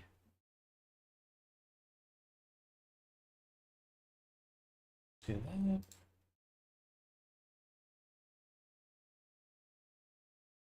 Been trading a lot, and I love the independence. Okay, heck yeah. You know AI, save AI for things like protein folding, elements generative AI. We're making dumber so much faster than the rest of modern brain rot. I really enjoy using AI and stuff. I use it for a lot of coding and stuff. I think it helps make projects. You have to be intentional with it. It's not a matter of just like take it at its word, or you know, it does require a lot of labor if you want to get something out of it. If you're just there to be like passively told what to do, or work on it that way, work with it that way, then there are certainly going to be problems. But it's just like TV. Oh, the TV told me what to do. Oh, the radio told me what to do. Need to run to the bank and deposit stuff today. Hey, no rush, no rush. AI makes dumb people dumber and smart people smarter. Grok, is this true?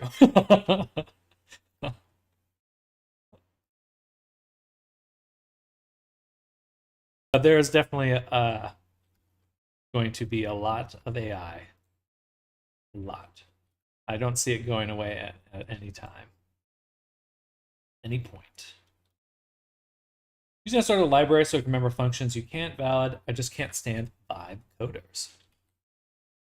Well, that'd be interesting because I do think that the odds of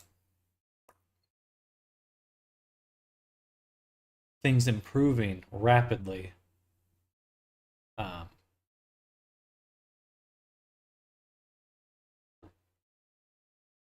I just copy the transform. Sorry, one second. Copy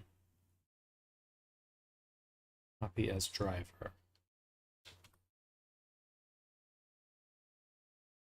I want to copy the whole thing as driver. It's a tool, not a substitute for intelligence. Exactly, exactly. But there already are problems with it.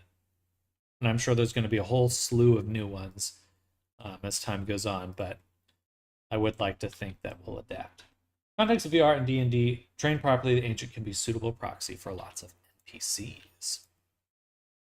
And I love the idea of having like a city, like being able to simulate a city or something. I think that'd be really cool. Like people and factions are taking actions and doing things. And I think that's quite interesting, quite compelling to me.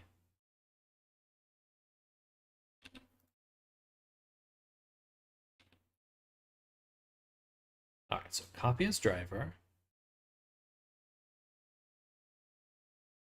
Paste as driver. But we want to edit the driver so that it's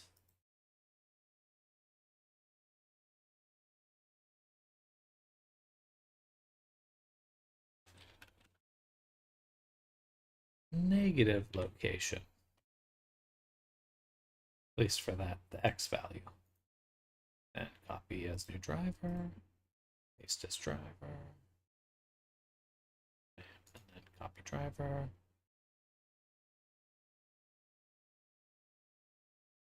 Okay. Why do all that? So that way, on our curve, we can put this there. And then control point, hook to selected object. All right. And that's super useful because now I can adjust both of them at the same time. We really just need to reposition some stuff. Because it's not a symmetrical object, the little pentagram there. Not a fan, but certainly less egregious. NPCs, they're talking about some of those new AI D&D apps that use LLMs as D&D. Gotcha. Some games I've tried it, but they get busted when people realize they got just some GPT wrappers. They walk up to an NPC like, okay, we're going to explain the Planck constant. Still not a fan, certainly that's egregious. Joe and I talked about having actors in VR D&D sessions, but I feel like it's a lot to have someone there and not be interacted with.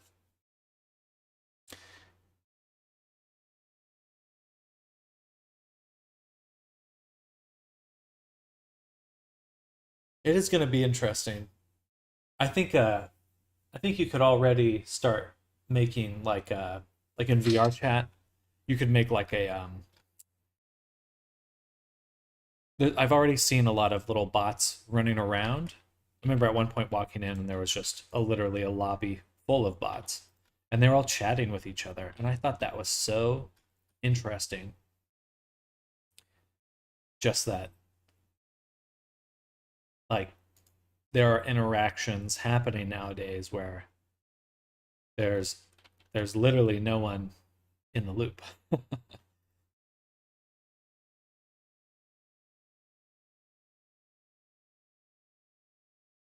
And they're like a little ecosystem that's just perpetuating itself.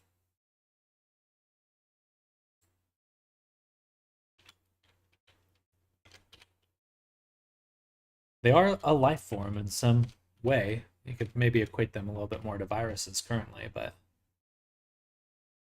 oops, that was wrong because I needed to edit the driver and make a scripted expression so I then can have it evaluate. Like so. And that gives me the last piece of the puzzle here.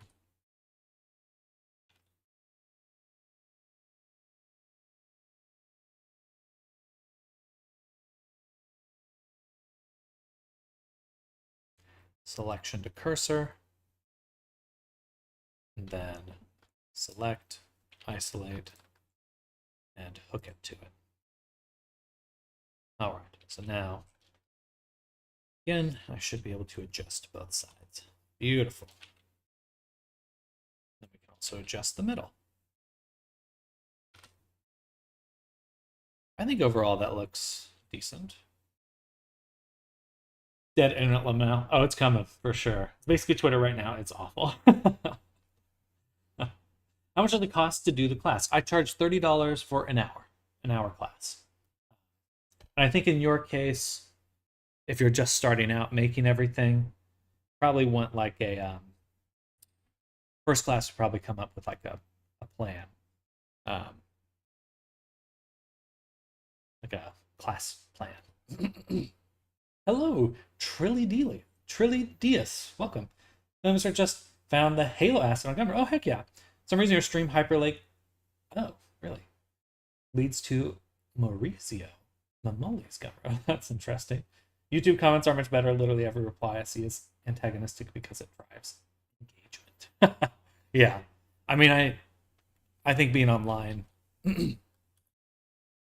will probably go away eventually in the casual way it's done right now, where it's like social media and stuff like that. But I mean, realistically, we're entering an era where the things on the internet are looking back at you, and they want something out of you, and there's going to be a lot of trouble because of that. Hi. $30 for an hour class, not bad. I'll look more into it. Yeah, definitely. You know, I'm happy to give advice and direction just on my stream, but don't worry if the price is not a perfect fit. Hey, ow! Little punk, she nibbled on me. She bit my Adam's apple. Rude. Okay, I think we got the basic shape of everything blocked out. Oh, almost. We need to fix up the back here. And then, what's the best way to do that?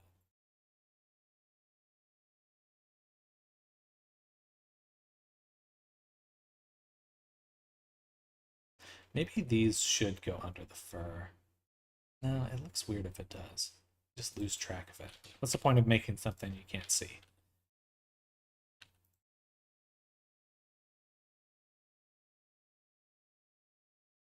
But yeah, I'm forever fascinated by where technology is going.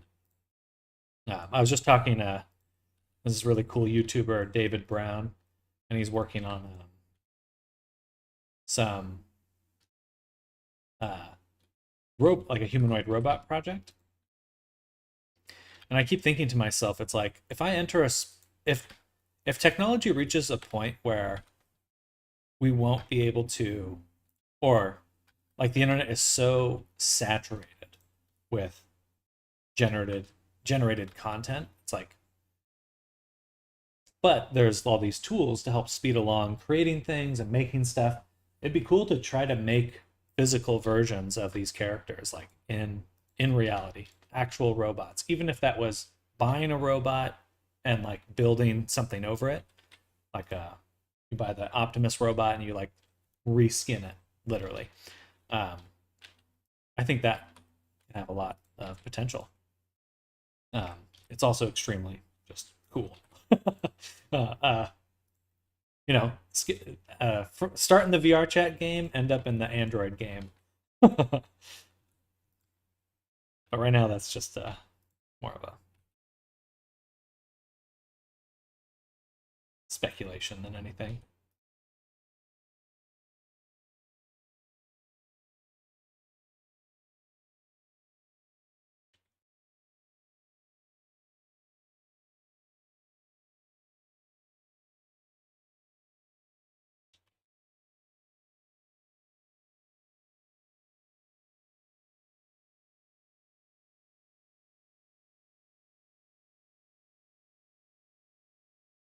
Can't wait to meet the ICOs in public, ISOs in public lobbies.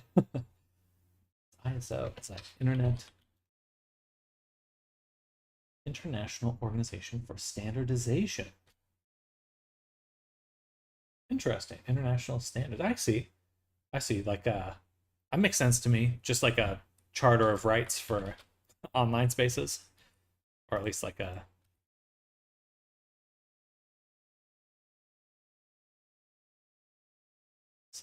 that effect.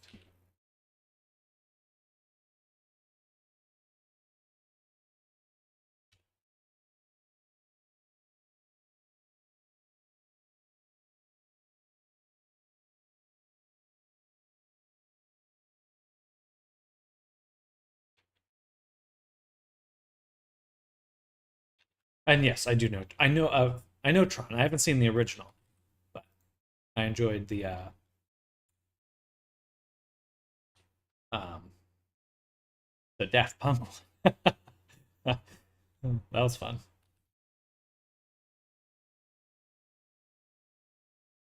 Okay, I think that's looking pretty good.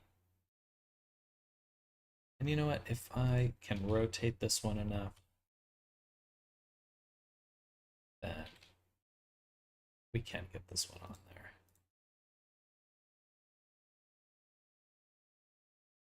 It looks a little weird.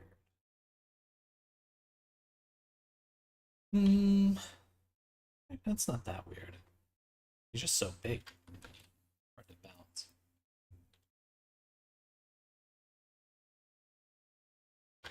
Cool. All right, now we need to bake our objects. So we want to bake rings, a belt with holes, a few different things. That's what she said. Their name of computer-generated folk to the Tron movies. Oh, gotcha. AI, essentially. Folk that can't unplug, so to speak, because they have nowhere else to be, literally speaking. Isomorphic algorithms. Yeah. There's a great show. Oh, what's it called?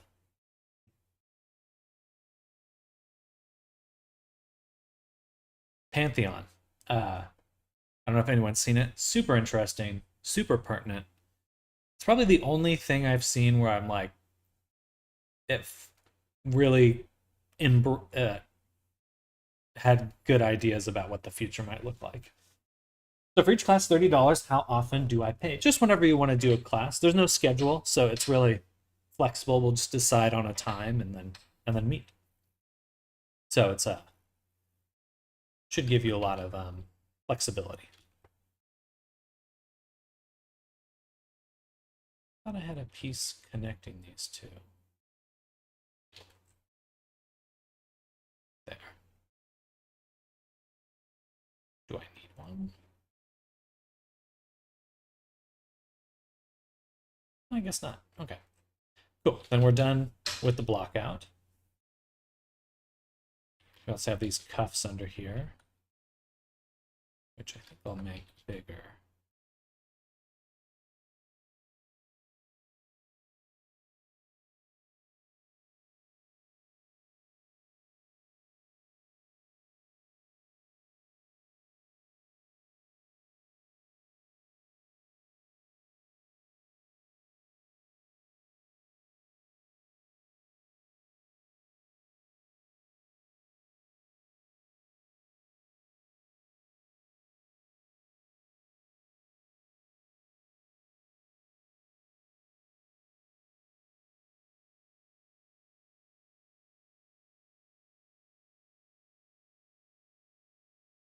Just curious, Duncan, are there any VR crypto out there?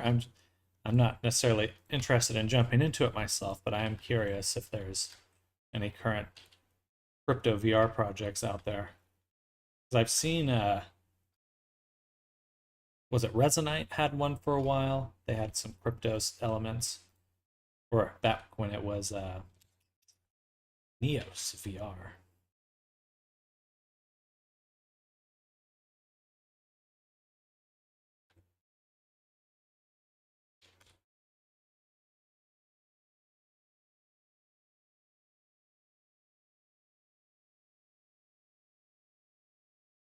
I could see a lot of companies, maybe not visibly, but using like crypto for ledgers and stuff for like digital assets.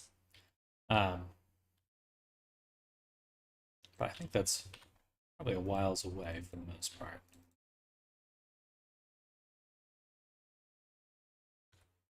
Or no one owns anything.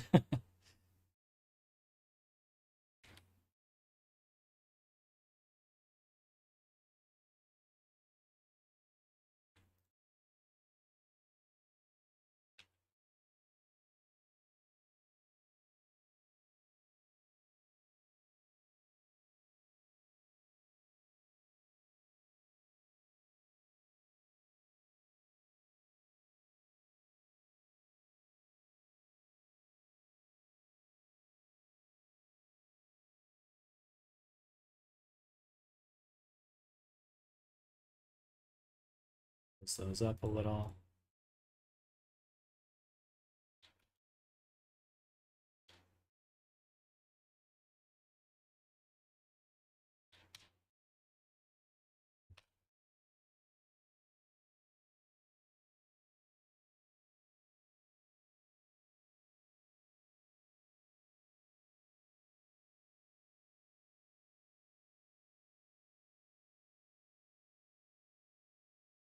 Something's off there. Why is this one?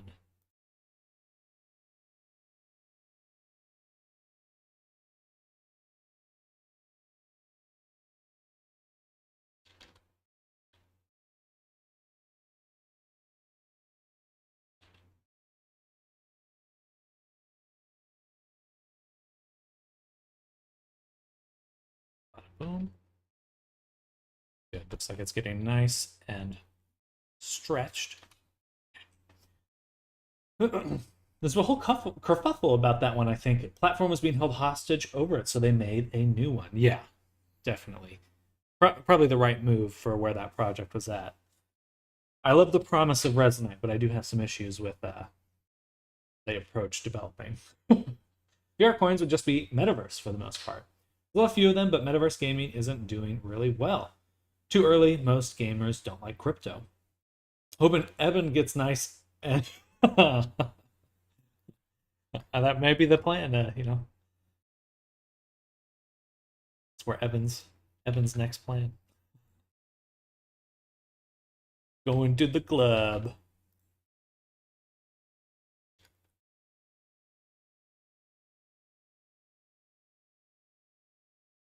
Is this the... Man, they're all kind of off center.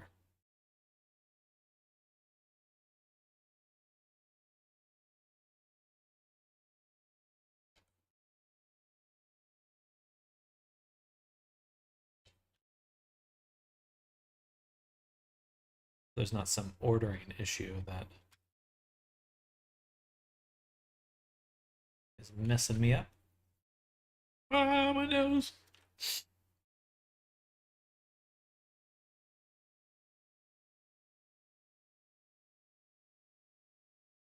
There we go. Oh, that looks good. That looks good. Okay. I think we're making some good progress now.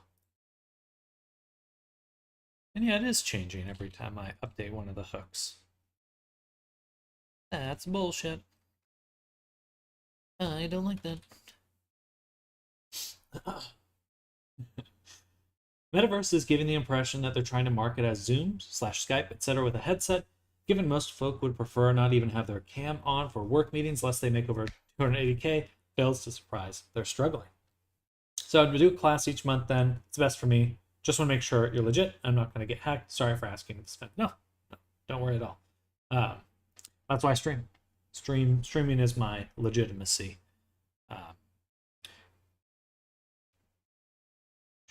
But as for the metaverse and stuff, I think the idea of a metaverse probably was the most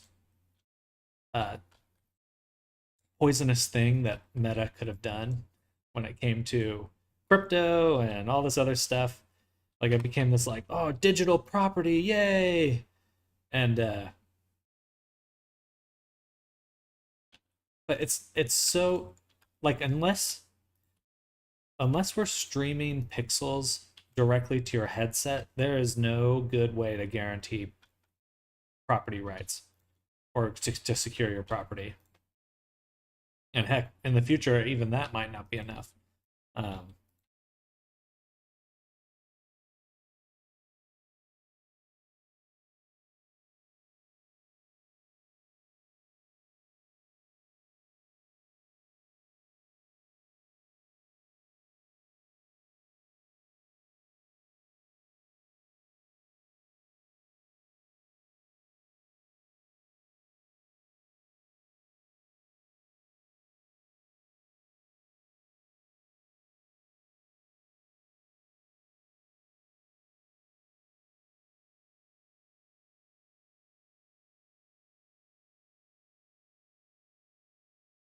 Oh, I see. These corners are...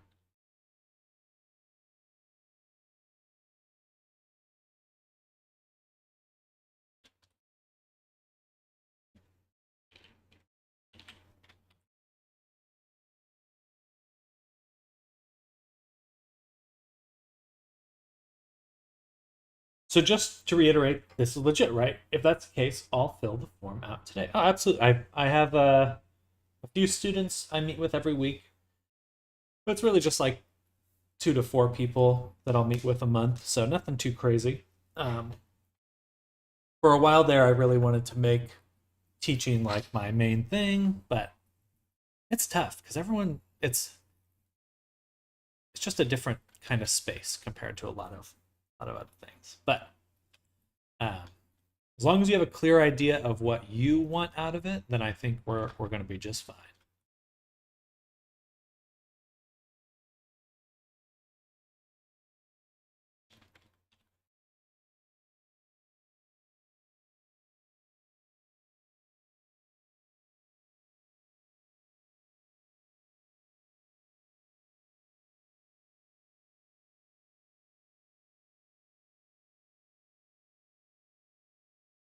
Cool. Okay. Got the whole shebang.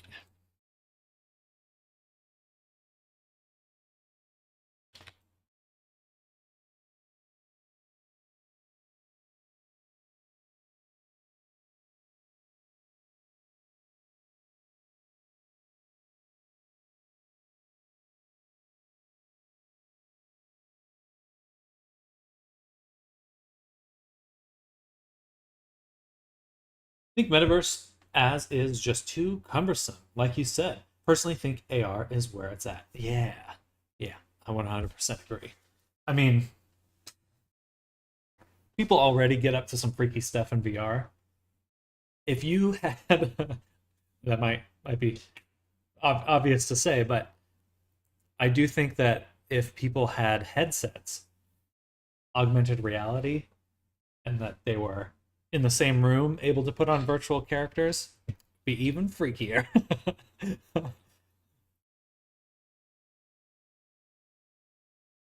Freaky's too strong a word. Intimate. Put it that way.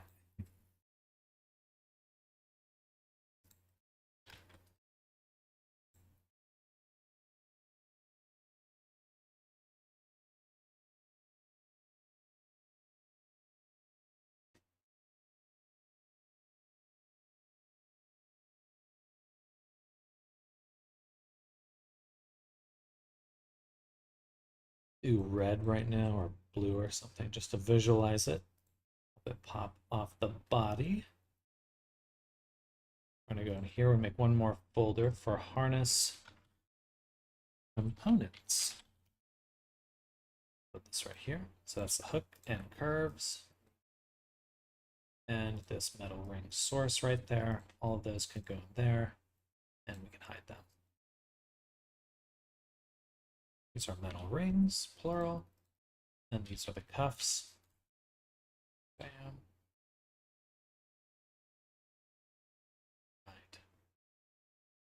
Right. Yeah, AR would be awesome. Really, really cool. And Meta's making good progress with that. There's a lot of really interesting glasses form factors coming out. Those ones share a lot more privacy concerns, in my opinion, though. That'll be interesting to navigate. Public spaces, people can wear them. Outside of that, people might not take kindly to them wearing. The truth told, I'm actually quite new to being on the VR social platforms, but I'm familiar with Unity Blender working somewhat. The daft question, what's considered acceptable self-marketing? Figured some folks are looking to commission, but I've mostly just been saying hello and feeling out the space thus far. Okay, well, that's awesome. That's a really cool space to be. So platforms are great. VR chat is a big platform and it's definitely growing. What you want to take a look at is VR chat traders. So that's a Discord right here, VRC traders. It's like the biggest commission server.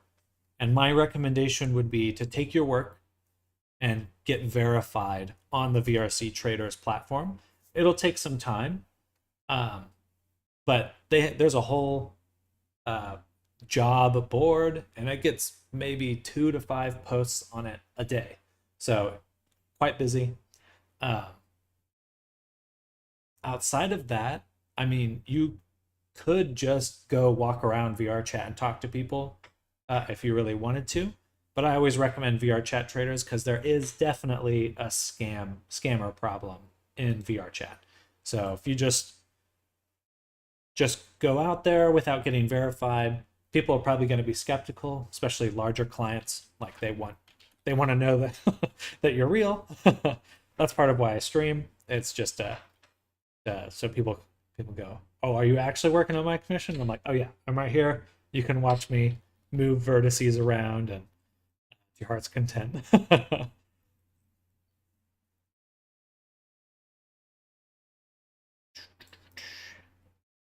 then these little pieces here need to go into the cuffs. So that goes cuffs.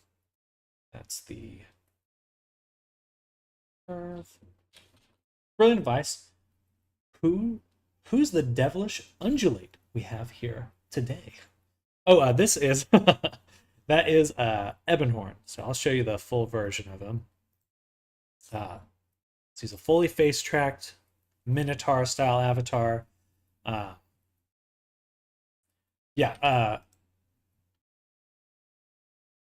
There's really two main aesthetics in VR chat currently. There's anime and there's furries. So it's kind of the two biggest crowds that you're gonna find that are looking for characters. Uh, yeah, definitely. That's probably what you should expect going in. Is either doing if you lean towards anime, I would just double down on that direction. If you lean more towards like a Western style 3D model, like Fortnite, that kind of area, I would say probably you want to lean a bit more towards the furry side because it really is just anime or just furries at the moment. That'll change over time as more people, as more communities become involved. Uh, but so I'm gonna go in here. So that's the cuff, and these ones are actually gonna be harness full. I'm gonna call it that.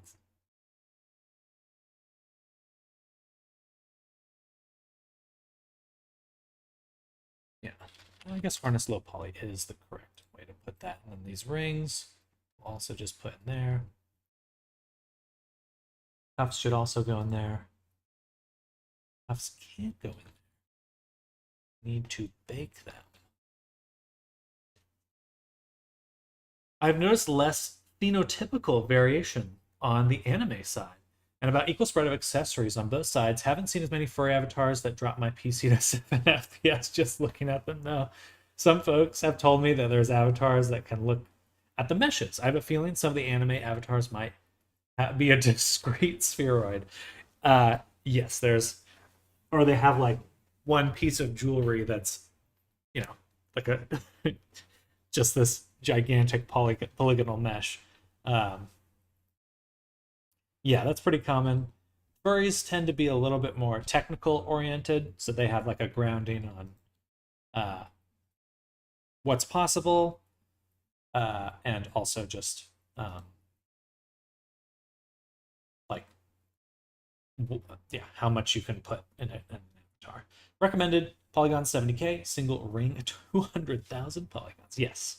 Yeah, you get a lot of that. You can actually inspect the stats of an individual avatar without any like inspection sort of mode. You can actually just click on them and then see their ranking, performance rank. Okay, we got another 50 minutes.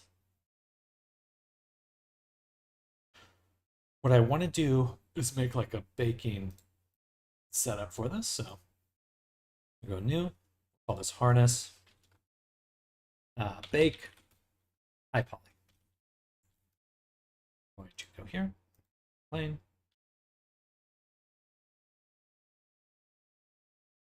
Something like this.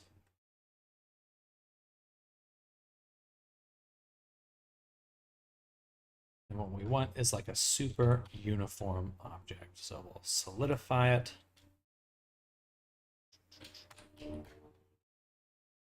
0.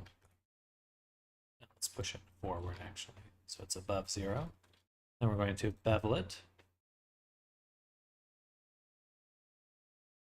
Yeah, if you're ever looking for more advice and stuff, I don't know if you caught that earlier, but I also do tutoring, and that could include like how to market, how to integrate characters to VR chat, proper workflows and stuff.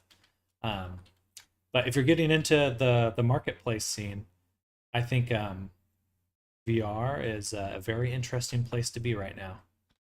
Extremely interesting.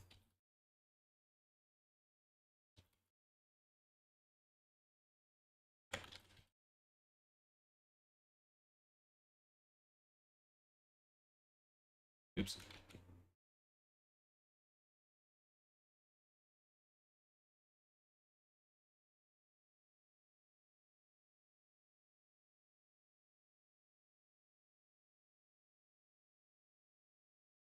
And we're making some straps right now, by the way. We're making these straps on the side. Right there. I'll be up in a few weeks maybe, but that does sound great. Absolutely. Absolutely. You know where to find me.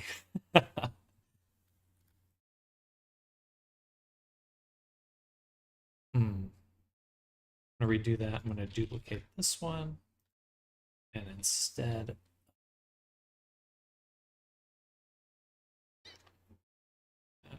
we're going to lower it a little. Okay, set it to 0. Set this to 0. And just slightly push it above and slightly make it longer. Something a bit more like that. Beautiful.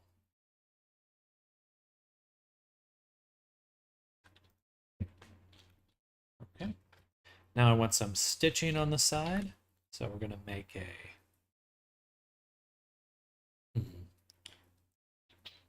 Now let's make a little plane.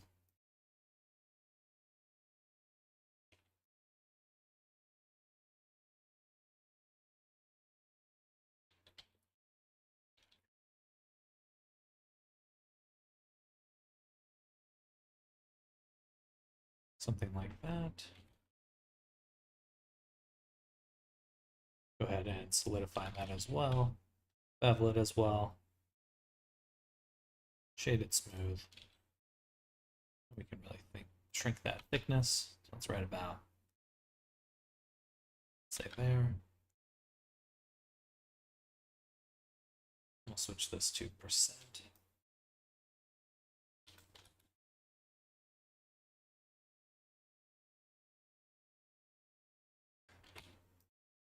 Cool. Then we'll add an array.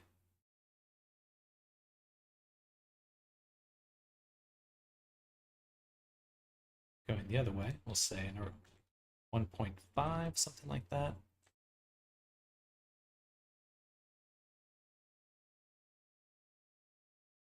You know what? Let's actually set it at 0.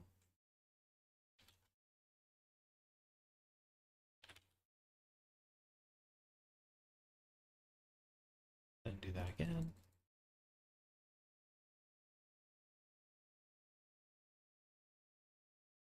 Right about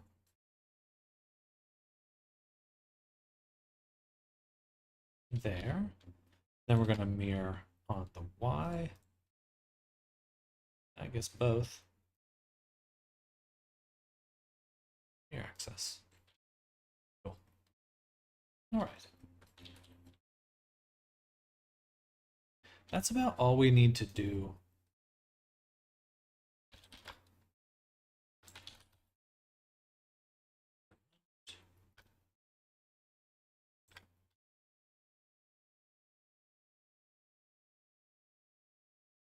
Okay, that looks pretty good. We're gonna bake. This is gonna be our bake.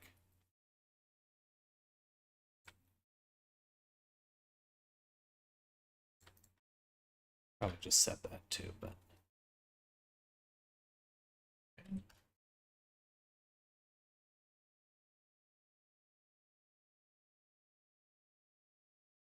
Awesome. So this is quite long. I would like to have We're going to use it as like a repeating texture. So we can sample different segments of it, different sections.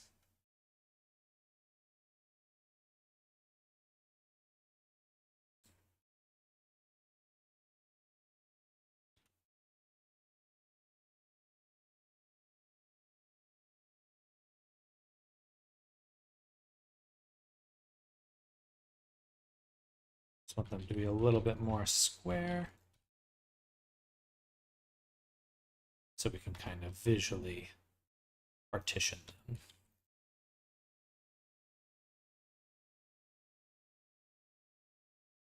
Don't know how well our stitches are going to line up with that, but we can do.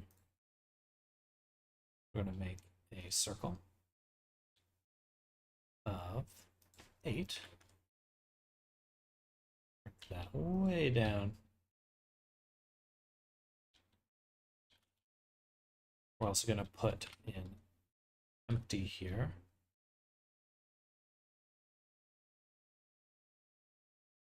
Then we'll take this. We're going to mirror this.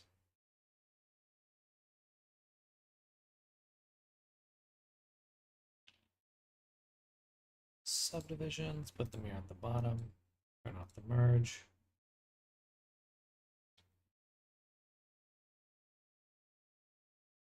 Solidify.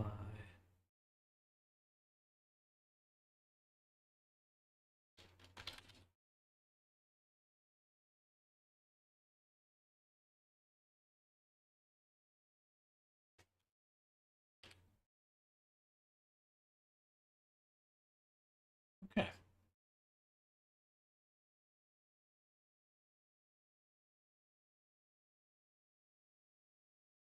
Parent these to our little hook.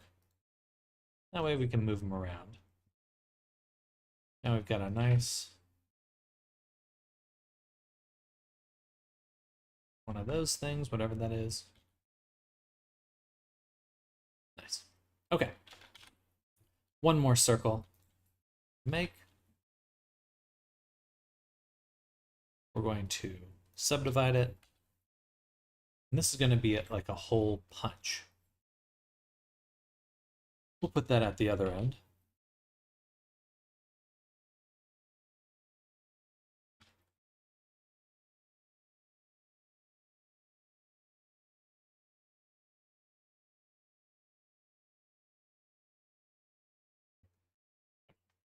Zoom in.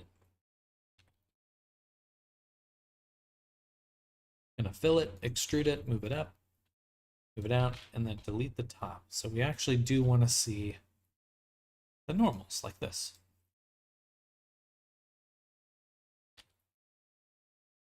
And we'll flip.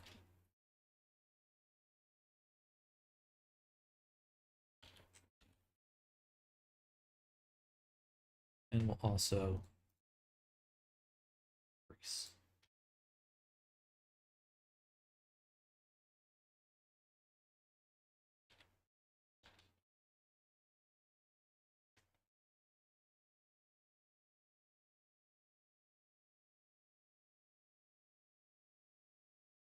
Then we'll also add an array.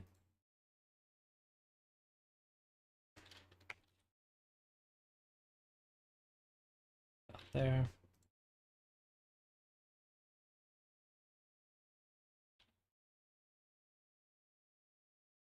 Maybe not relative, we'll do constant.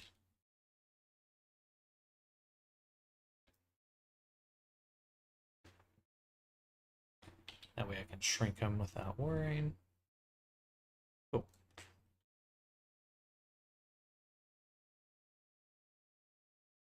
Alrighty.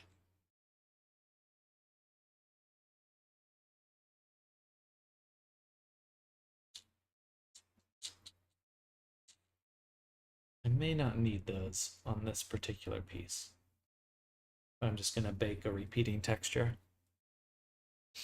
Hi, Pixie. What are you doing? What are you doing? My cat's right here. That's what I'm talking to. Oh. Look at that fluffy tummy. Look at that fluffy tummy. I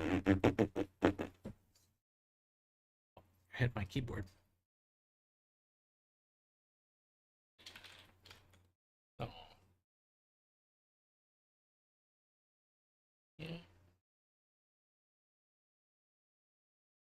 Okay. We also need to bake a ring. So we're going to use a torus to start this. Perfect. I'm actually going to bake it pretty big.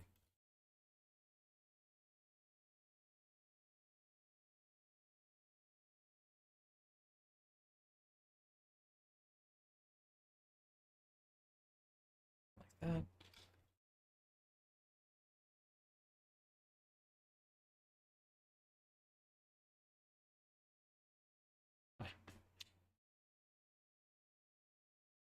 Get out of there, you little punk. Little punk. No. No. No.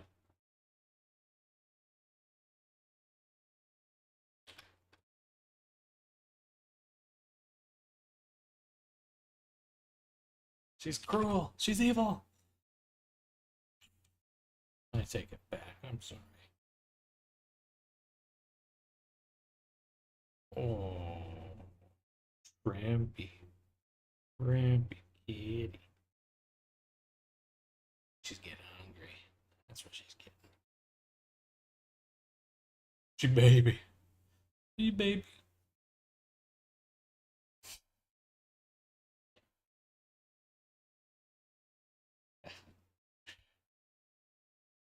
She definitely.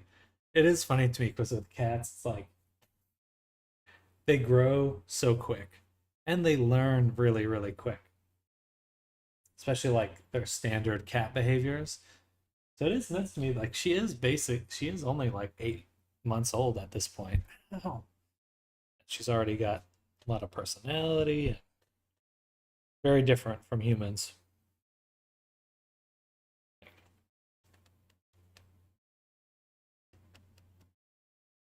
but still a baby.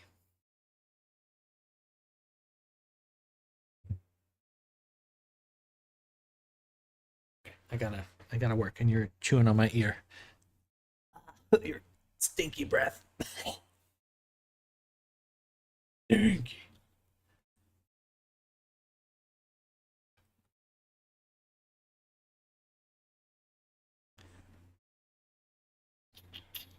So I want a good cover for this one.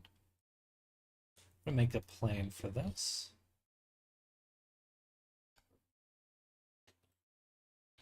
First, just shrink it.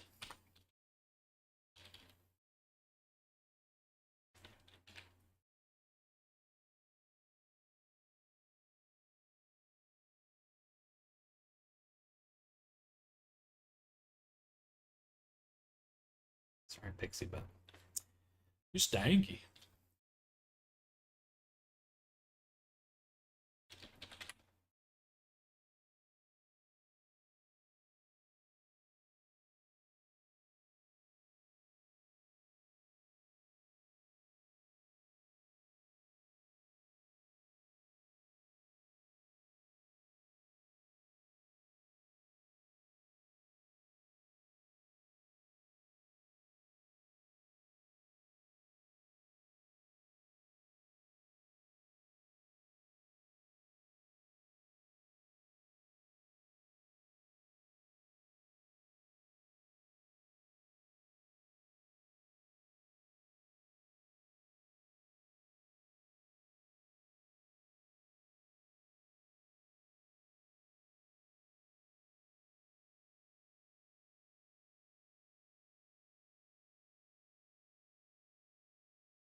Okay.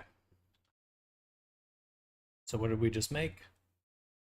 We made the low poly version of our little mesh here. Should get some nice baking. Once we bake it, should get some nice results from that. There.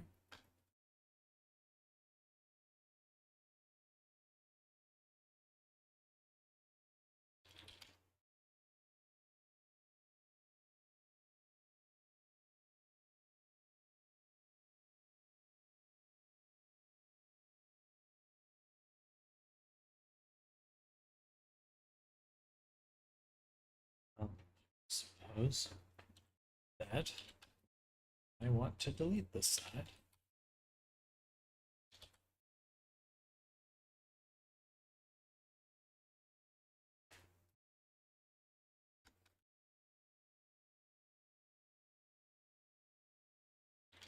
And also on the bottom. Okay, so there's our full encapsulation of that ribbon. And then a really fun little trick. See my keyboard. Cat's in the way. Please let me see my keyboard. Is we can use a bevel modifier. Set to weight.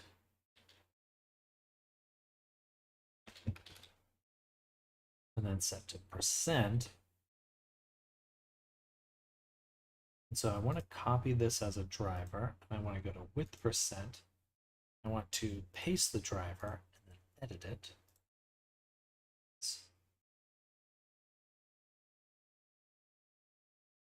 A scripted expression, because we can take the amount of segments that we have, and I think we just want to divide 1 by segments, something like that.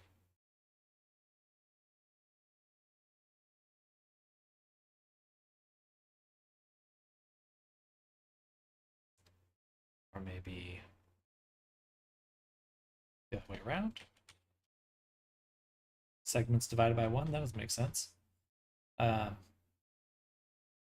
guess it's actually 100%, so 100 segments. Still not quite, it just gives us quadrants.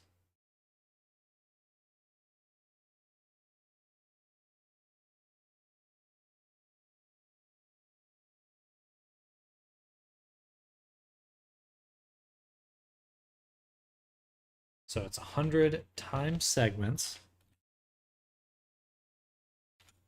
times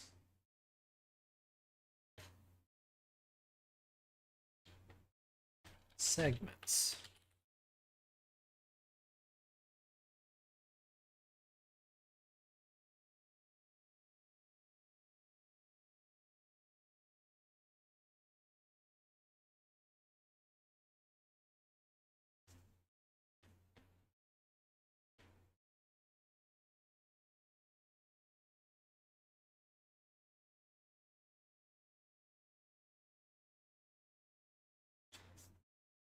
I mean, that is 100%, but I know that's not working properly.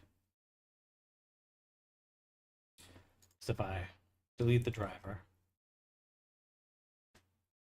we lower it, we can see that it was hidden there. So it's super close, but... So we take 100 divided by segments. That's how many times segments goes into 100.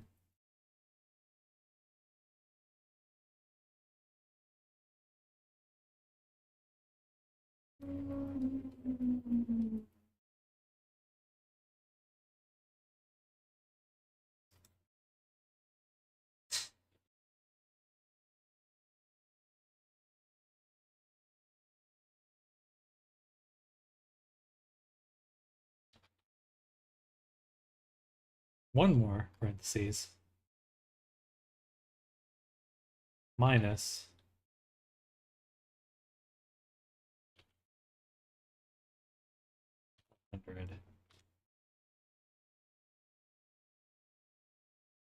divided by segments.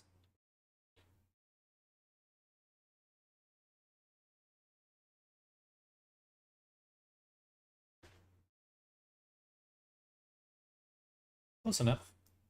It's not quite perfect, but it will auto spread them nicely.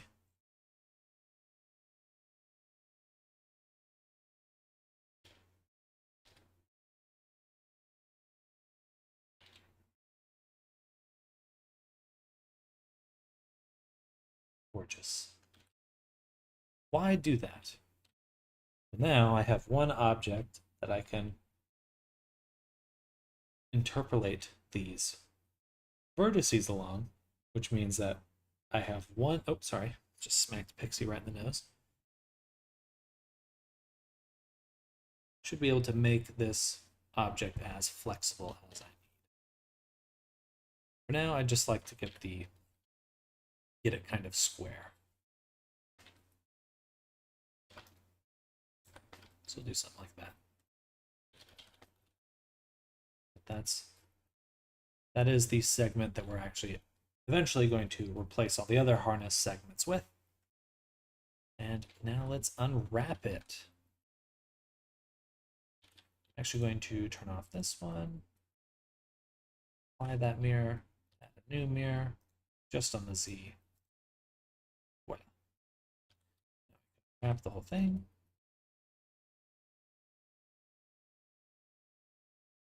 After I take the corners.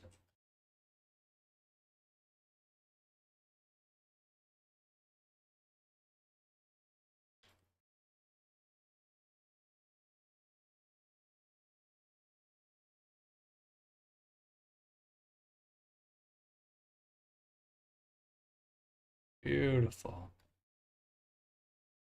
Okay. Maybe I should just do half.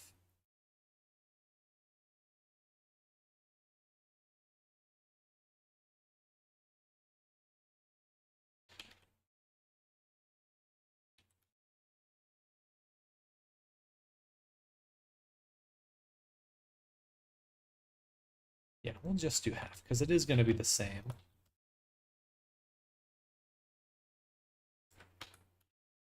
And that way I can get a bit more resolution here.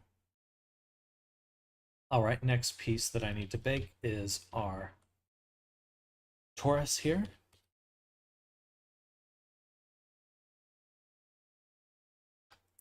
Let's do it simple. Mark seam.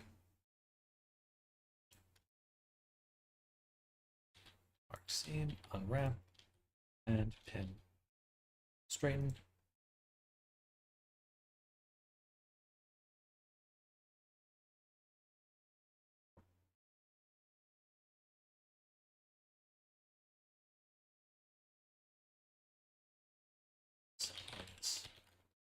Bake, ring,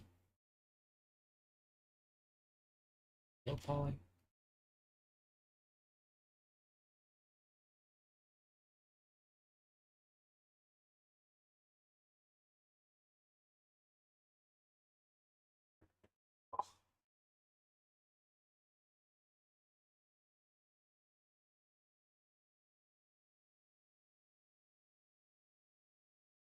This is the harness.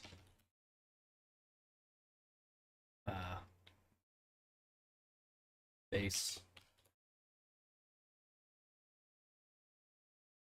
Harness, strap.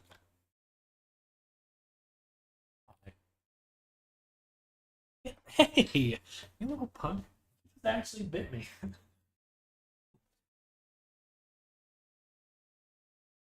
Rude.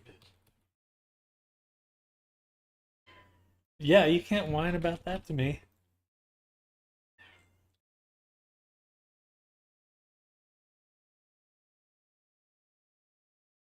I think she's hungry.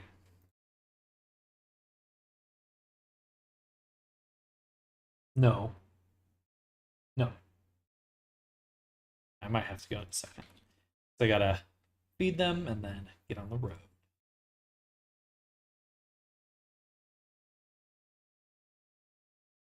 Okay. So this is the harness strap by poly. Put that all in one collection.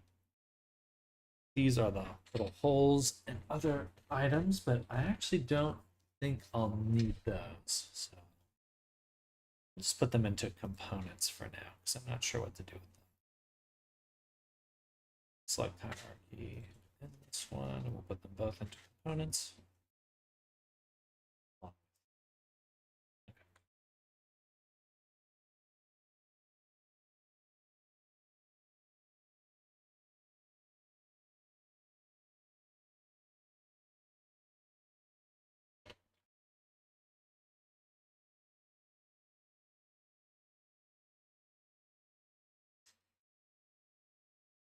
What do they call those? When you... It's not a divot. It's not a pin. Screw? No. It's a...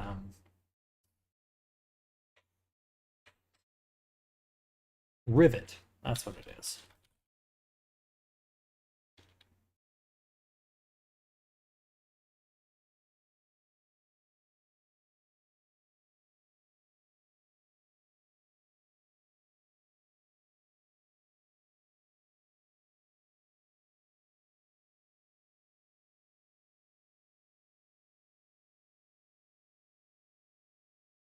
And we can rename this one. This is the ring.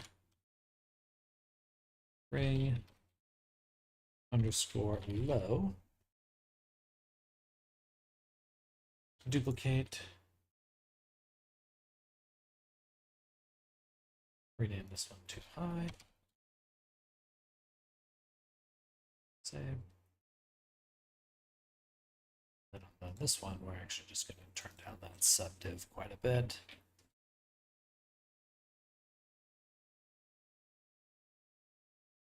All right, those are both set up for baking. No, I see you. See you down there. Okay, I got to get running. I'm going to save a copy here. We're going to call this 27. Free harness. All right, everyone. Ebonhorn, Duncan, I want to say Trillydilius, but Trillidius. Thank you for hanging out.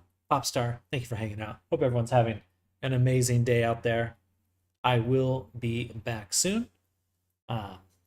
Tomorrow for Friday. Wow, just speeding along, that is for sure. Nice meeting you. Take care now. I'm cooking up some ramen. Enjoy your ramen. You have a good one as well, Ebonhorn. And thank you all for hanging out. Hope you're all having an amazing day. See you tomorrow for Friday. If I don't catch you Friday, have a great weekend. See y'all soon. Bye. Bye, everyone. Bye.